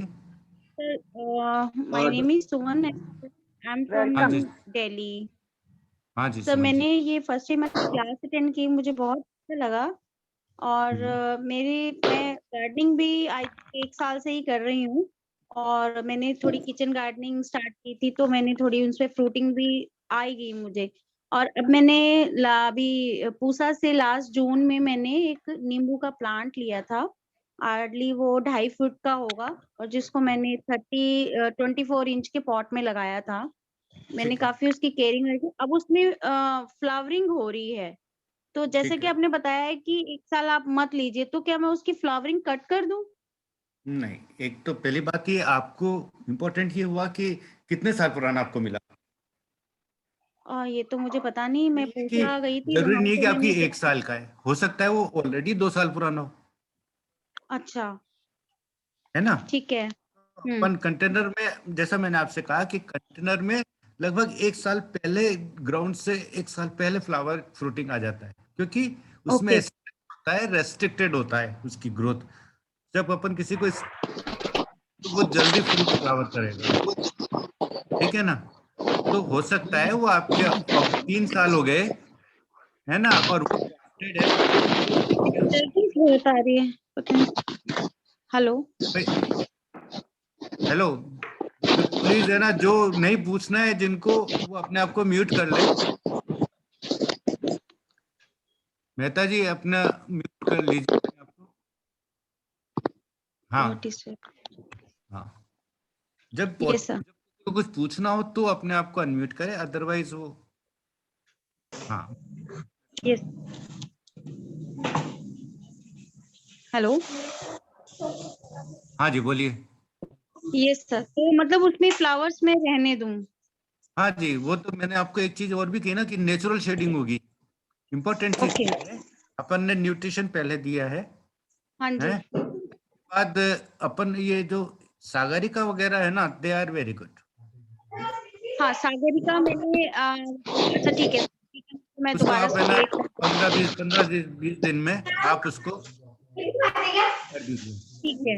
और जैसे कि आपने बताई थी कि जेल, अगर हम जैसे स्टेशन भी जाते हैं जेल यूज कर सकते हैं, तो जैसे अब ऑलरेडी हमारे पॉट्स हैं और मिट्टी बनाते तो हमने हेलो वो बेनी, एक मिनट, बेनी प्रसाद जी, हेलो जी बेनी सर। प्रसाद जी, हाँ आपने सर। आप अपने आप को म्यूट करिए, जब आप बोलना होगा आप ही के यहाँ से आवाज आ रही है। अच्छा, सॉरी सॉरी सॉरी। आप अपने आप को म्यूट कर दीजिए, जब आपको पूछना हो तो अनम्यूट करना, ठीक है? आप अपने आप को आवाज बंद करिए अपनी। यस, हेलो हाँ सर, जी, जेल हाँ के सुन बारे में पूछ रही थी। जो ऑलरेडी पॉट्स हमारे फील्ड हैं जिसमें ऑलरेडी प्लांटेड हैं हमारे प्लांट्स, तो उसमें अगर हम जेल यूज करना चाहते हैं तो उसको कैसे यूज करें? वो अभी रिपोर्टिंग कर रही हैं क्या आप? नहीं, मैं अभी तो रिपोर्टिंग कुछ कर नहीं रही हूँ क्योंकि अभी मुझे सारे नए ही हैं प्लांट्स, मतलब कोई बात नहीं, लास्ट। क्योंकि उसको रखना तो मैडम रूट जोन में ही है, जेल को। अच्छा, ओके जब ये ऊपर रखने से कोई फायदा नहीं होगा, ओके ओके ओके ओके। क्योंकि वो रूट सर जोन में लास्ट। एब्जॉर्ब करके रखेगा, है ना? आप उसको थोड़ा सा हटाइए, थोड़ी सी मिट्टी ओके कम करिए नीचे की, और रूट जोन में ओके। उसको, मैं आपको कहा ना 1-2 चम्मच शायद कहा मैंने, है ना? अच्छा, वो हाँ जी डाल के हाँ जी रख दीजिए, हाँ जी। और वो बहुत ज्यादा बेनिफिशियल होगा। अभी मेरे को किसी ने पूछा भी था कि है ना, हम इतना बाहर जा रहे हैं कुछ दिनों के लिए, तो हम क्या करें? तो मैंने उनको हाँ ये जी हाँ बताया था, अब मेरे को याद नहीं आ रहा किसने पूछा था, गॉट बेनिफिट। उसने 1 महीने बाद मुझसे कहा भी कि मेरे सारे प्लांट सरवाइव करे ओके। महीने मेरे बाद को भी, आए। मेरा क्वेश्चन इसीलिए था because I am going out of station for I think 7 days. तो ओके, मेरे को लगा ये टेंशन मेरी भी दूर हो जाएगी अगर मैं भी ये यूज करूंगी हाँ तो। इसको ट्राई करिए, और ओके सरफेस के ऊपर मल्च यूज करिए। अगर और कुछ भी नहीं करना चाहती तो प्लास्टिक की थैली बिछा के उसको कवर कर दीजिए, टॉप को, okay sir okay sir okay plant okay को सर। लेते हुए ओके थैली से ढक दीजिए, है ना? ओके सर तो भी वो पानी कम उड़ेगा। ओके। लास्ट क्वेश्चन सर मेरा, वैसे तो क्वेश्चन था लेकिन आपका अभी मैम को जवाब दे रहे थे तो मुझे आंसर मिल गया। मैंने अनार का प्लांट लगाया था, उसमें इतने एफिड्स हैं कि मैं उसको कंट्रोल ही नहीं कर पा रही। रोज डेली स्प्रे करती हूँ। बायो एंजाइम्स हैं 3-4 तरह के बायो एफिड लग एंजाइम। रहे हैं, सॉरी, एफिड लग रहे हैं ना, एफिड लग रहे हैं ना? हाँ एफिड्स लग रहे हैं उसमें। तो आपने जैसे बताया बायोएंजाइम्स, कि अनार बहुत केयरिंग है, तो मेरे को अब लग रहा है कि अनार हटा ही देना चाहिए। नहीं ऐसा इतनी जल्दी भी आप नाराज मत होइए उससे। अच्छा आज मैंने एक और चीज डाली है ग्रुप में, अच्छा मेरे पास एक कोरियर आया था पार्सल, है ना? अच्छा सर। जब हाँ मैंने जी खोला येलो कलर का, तो अंदर ओके से वो लेमिनेटेड था, जिसपे मैंने आज तक ध्यान नहीं दिया था। ओके आज मैंने डाला है उसको, आज ही डाला है शायद, और उसके ऊपर अच्छा पेट्रोलियम जेली या वाइट ग्रीस, ग्रीस 2 तरह की मिलती है, ओके एक तो मिलती है और एक सफेद मिलती है। हाँ जी हाँ जी उसको किसी पुट्ठे पे स्टेपल करके, और वो ओके आपका सोफा पे वाइट ग्रीस लगा के उसको लटका दीजिए 3-4 जगह। अच्छा, किसी मतलब पेपर पे लगा के? पुट्ठे पे करके लटका देते, हैंग कर देते ना अपन जैसे, है ना? हाँ जी हाँ जी हाँ जी ये तो यस सर। एक अपना घर का तरीका हो गया। हालांकि बाजार में वाइट या येलो कार्ड्स मिलते हैं, ओके आप यू कैन सी, कोई चिपकू चिपकू करके है तो साइड, एडेसिव, जो येलो एडेसिव आते हैं नॉर्मली हम ऑफिस वगैरह में यूज करते हैं एडेसिव। वो सूख जाएंगे जल्दी से, है ना? अच्छा अच्छा अच्छा अच्छा अच्छा तो आप ग्रीस विल पास। इसके अलावा मैंने आज कल और डाला था कि एक येलो कार्ड्स भी है, वो पेस्ट कंट्रोल ऑफ इंडिया वाले मेरे पास आए थे, हाँ, एक ये सर आपने डाला था, देखा था मैंने। ठीक है ठीक है। है ना? वो हाँ जी 55 हाँ रुपए जी का एक बड़ी शीट है वो ओके वो करीब 1-1.5 महीने रहेगी स्टिकीनेस। अच्छा ठीक है वो तो ठीक है लिफाफे वाला तो मैंने अपने घर का DIY जिसे कहते हैं वो अच्छा ठीक है ना? ठीक ठीक है सर ठीक है, ठीक है। Thank you. Okay thank you sir, thank you very much. Anyone else? Sir I had a Sakshi ji, question. हाँ यस जी, इससे मैडम। थोड़ा अनरिलेटेड था। सर मैं बायो एंजाइम बना रही थी, सिट्रस बायो एंजाइम, पर उसमें ना वाइट वाइट ऊपर एक लेयर आ गई है फंगस टाइप, तो क्या वो फंगस की आ बेकार हो गई। गया? हाँ जी। कुसुम जी, हेलो, कुसुम जी हैं क्या?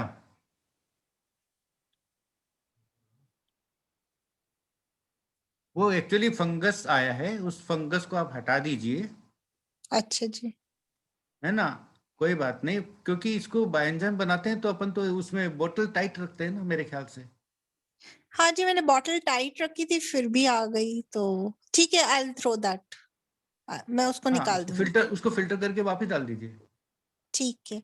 और सर एक क्वेश्चन ये था कि जो सिट्रस फ्रूट्स होते, सिट्रस प्लांट्स होते हैं, जैसे मैंने नारंगी को अपने लास्ट ईयर प्रून किया था तो वो डाई बैक हो गई थी। आई मीन पहले तो उसमें बहुत अच्छे फ्रूट्स आ रहे थे but after that became very, तो क्या सिट्रस प्लांट्स को प्रून नहीं करते? आई मीन मेरे को यही बताया गया कि इस वजह से हुआ। वो छोटे है ना प्लांट, एक्चुअली जब भी अपन प्रून करें एक चीज का ये ध्यान रखें कि भी उसका इंटरनोड जैसे ब्रांच है, कहीं हाँ से जी। फूट है ना, तो हाँ एक जी। इंच छोड़ के कटिंग करें। अच्छा।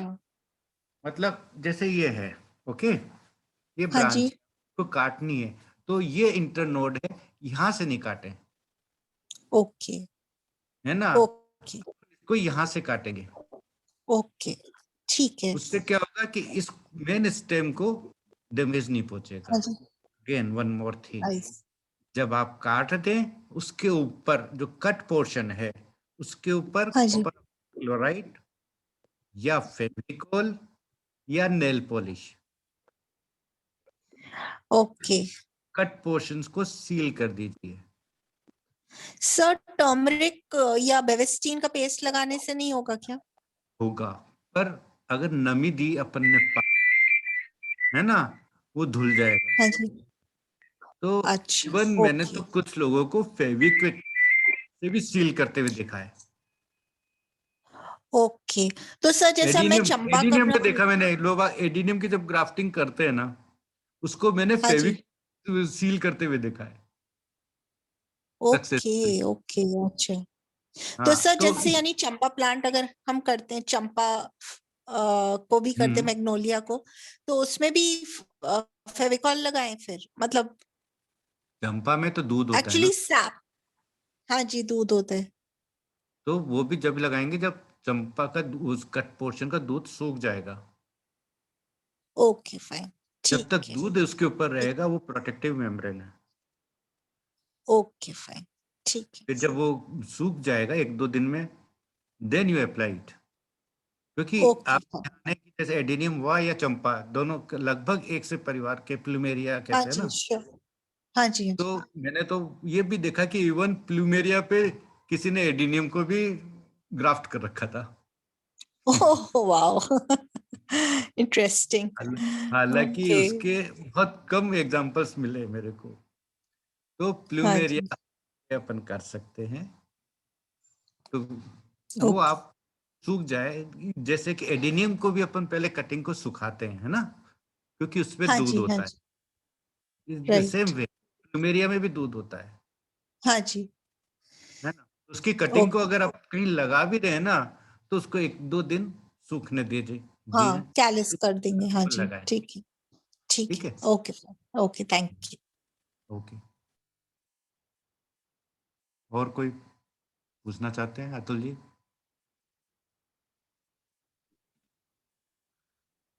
सर मेरा एक क्वेश्चन और था, लाइक आई हाँ हैव अ बोलिए साक्षी चीकू जी। प्लांट। हाँ जी, हम्म चीकू प्लांट है और फिग भी है जैसे आपने बताया। तो पर जो फिग है उसमें मेरे ख्याल से वो नीचे से बहुत सारी ब्रांचेस आ गई हैं, मतलब वो जो आप बोल रहे थे ठीक है, ग्राफ्टेड पोर्शन सब काट दूं? ग्राफ्टेड तो होगा नहीं, वो चीकू की बात कर पता रही हैं नहीं, या मुझे नीचे से बॉटम से बहुत सारी नहीं? चीकू ब्रांचेस आ चीकू गई। की बात कर रही हैं आप?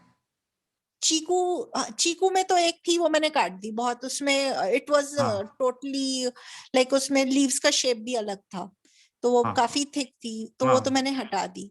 अंजीर का मैं पूछ रही थी। चीकू में खिरनी का स्टॉक लगता है।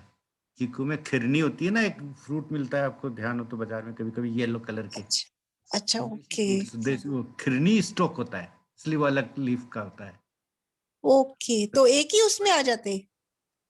अच्छा। उसी, हाँ, खिरनी जो वाइल्ड स्टॉक होता है वो, उसकी ग्रोथ बहुत अच्छी होती है, इसलिए चीकू का वो उसमें ग्राफ्टिंग करा जाता है, जिस और वो दोनों कंपेटेबल होती है। ओ आई डिडंट नो दैट, मैंने तो हटा दी। ओके। क्योंकि अगर वो हट भी जाता है ना तो खिरनी चलती रहती। ओके। मेरा चीकू खराब हो गया था जैसा आप कह रही हो ना, तो मैंने हाँ जी, हाँ जी। कर दिया और मैंने उसकी बोनसाई बना ली। हालांकि उसमें फ्रूट नहीं आया है, बट प्लांट टाइप, मतलब करीब 15 साल का होगा उसका। इसमें उसका जो ऊपर छाल इतनी मोटी आ गई, उसमें बिल्कुल फटती है जैसे क्रैक्स वाली छाल। वाओ, ये वाओ। पॉइंट भटनागर साहब मुझे समझ नहीं आया, इसको प्लीज फिर से बताएंगे। कौन सा वाला मैडम? ये जो आप बता रहे हो ना, मेरे पास भी चीकू प्लांट है, तो पर फ्रूटिंग कभी नहीं हुई and plant is very healthy. उसकी मैं कैनोपी भी कम करती रहती हूँ एंड बट फ्रूटिंग नहीं हुई। तो इसमें क्या आप मतलब क्या आप पहचान रही हो कि उसमें नोड कहाँ है? इंटरनोड, हाँ ग्राफ्टेड ग्राफ्टेड पता चल रहा है आपको? वो ग्राफ्टेड है, वो दिखता है, नहीं, पता चलता है। ग्राफ्टेड पता चल रहा है ना आपको, जहां से जो यूनियन है। बिल्कुल बिल्कुल पता चलता है, और उसके नीचे से मैंने कोई ब्रांच आने नहीं दी। नहीं दिए मैडम, उसको तकरीबन 3-4 साल कम से कम लगते हैं चीकू में, और हाँ बहुत तो नाता है। लेकिन हमारे भी एक दोस्त, हमारे एक दोस्त है ना, ये आहूजा साहब, जमीन में लगा हुआ है, और मेरे से हर साल कहते हैं कि मैं इसको काट दूंगा। मैं हर साल इनको रोक देता हूँ कि इस साल और इंतजार कर लो, इनकी तो मैं तो सब सोच रही थी कि कोई मुझे 8 मिले साल हो गए। तो 8 साल से इनके चीकू नहीं आया, और जमीन में लगा हुआ है, नाली के पास भरपूर न्यूट्रिशन ले रहा है वो। सो मेरे खूब में चीकू मस्त तो आ हो चुके रहा है। हैं। हाँ, और मेरे ये में आहूजा सामने साहब जो बहुत आहूजा काफी साहब है ना, बहुत है। मेरे माथे रखना चाहते हैं कि मैं एक बार कह दूं कि इस पेड़ को काट दो, तो मैं काट दूं। तो क्या करना चाहिए? नहीं, उसको आप बायोएंजाइम्स दो मैडम। स्प्रे?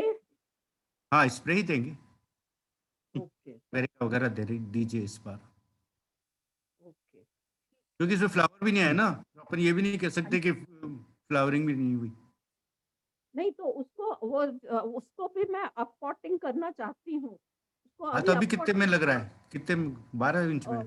14-15 इंच। हाँ, तो 24 इंच तक जाइए आप। कितने, 2 साल हो गए, 3 साल हो गए? ज्यादा हो गया, वो तो लेमन से भी हाँ, तो पुराना है। आप 24 इंच पे लगा दीजिए। ठीक है ठीक है।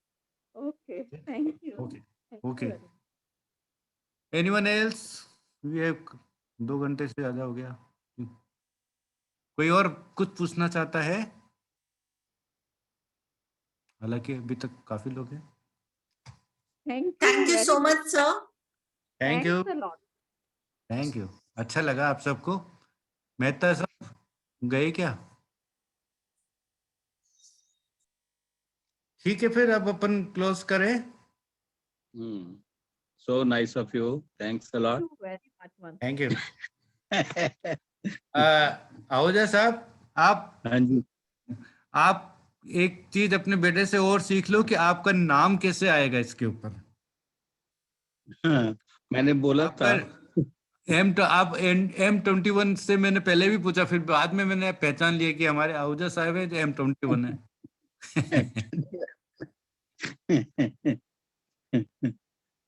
ठीक है फिर, okay. Okay. Good evening. Thanks. Bye bye कहने का टाइम आ गया, फिर कभी मिलेंगे जब आप लोग याद करेंगे। Thank you very much everyone. Okay. Good night.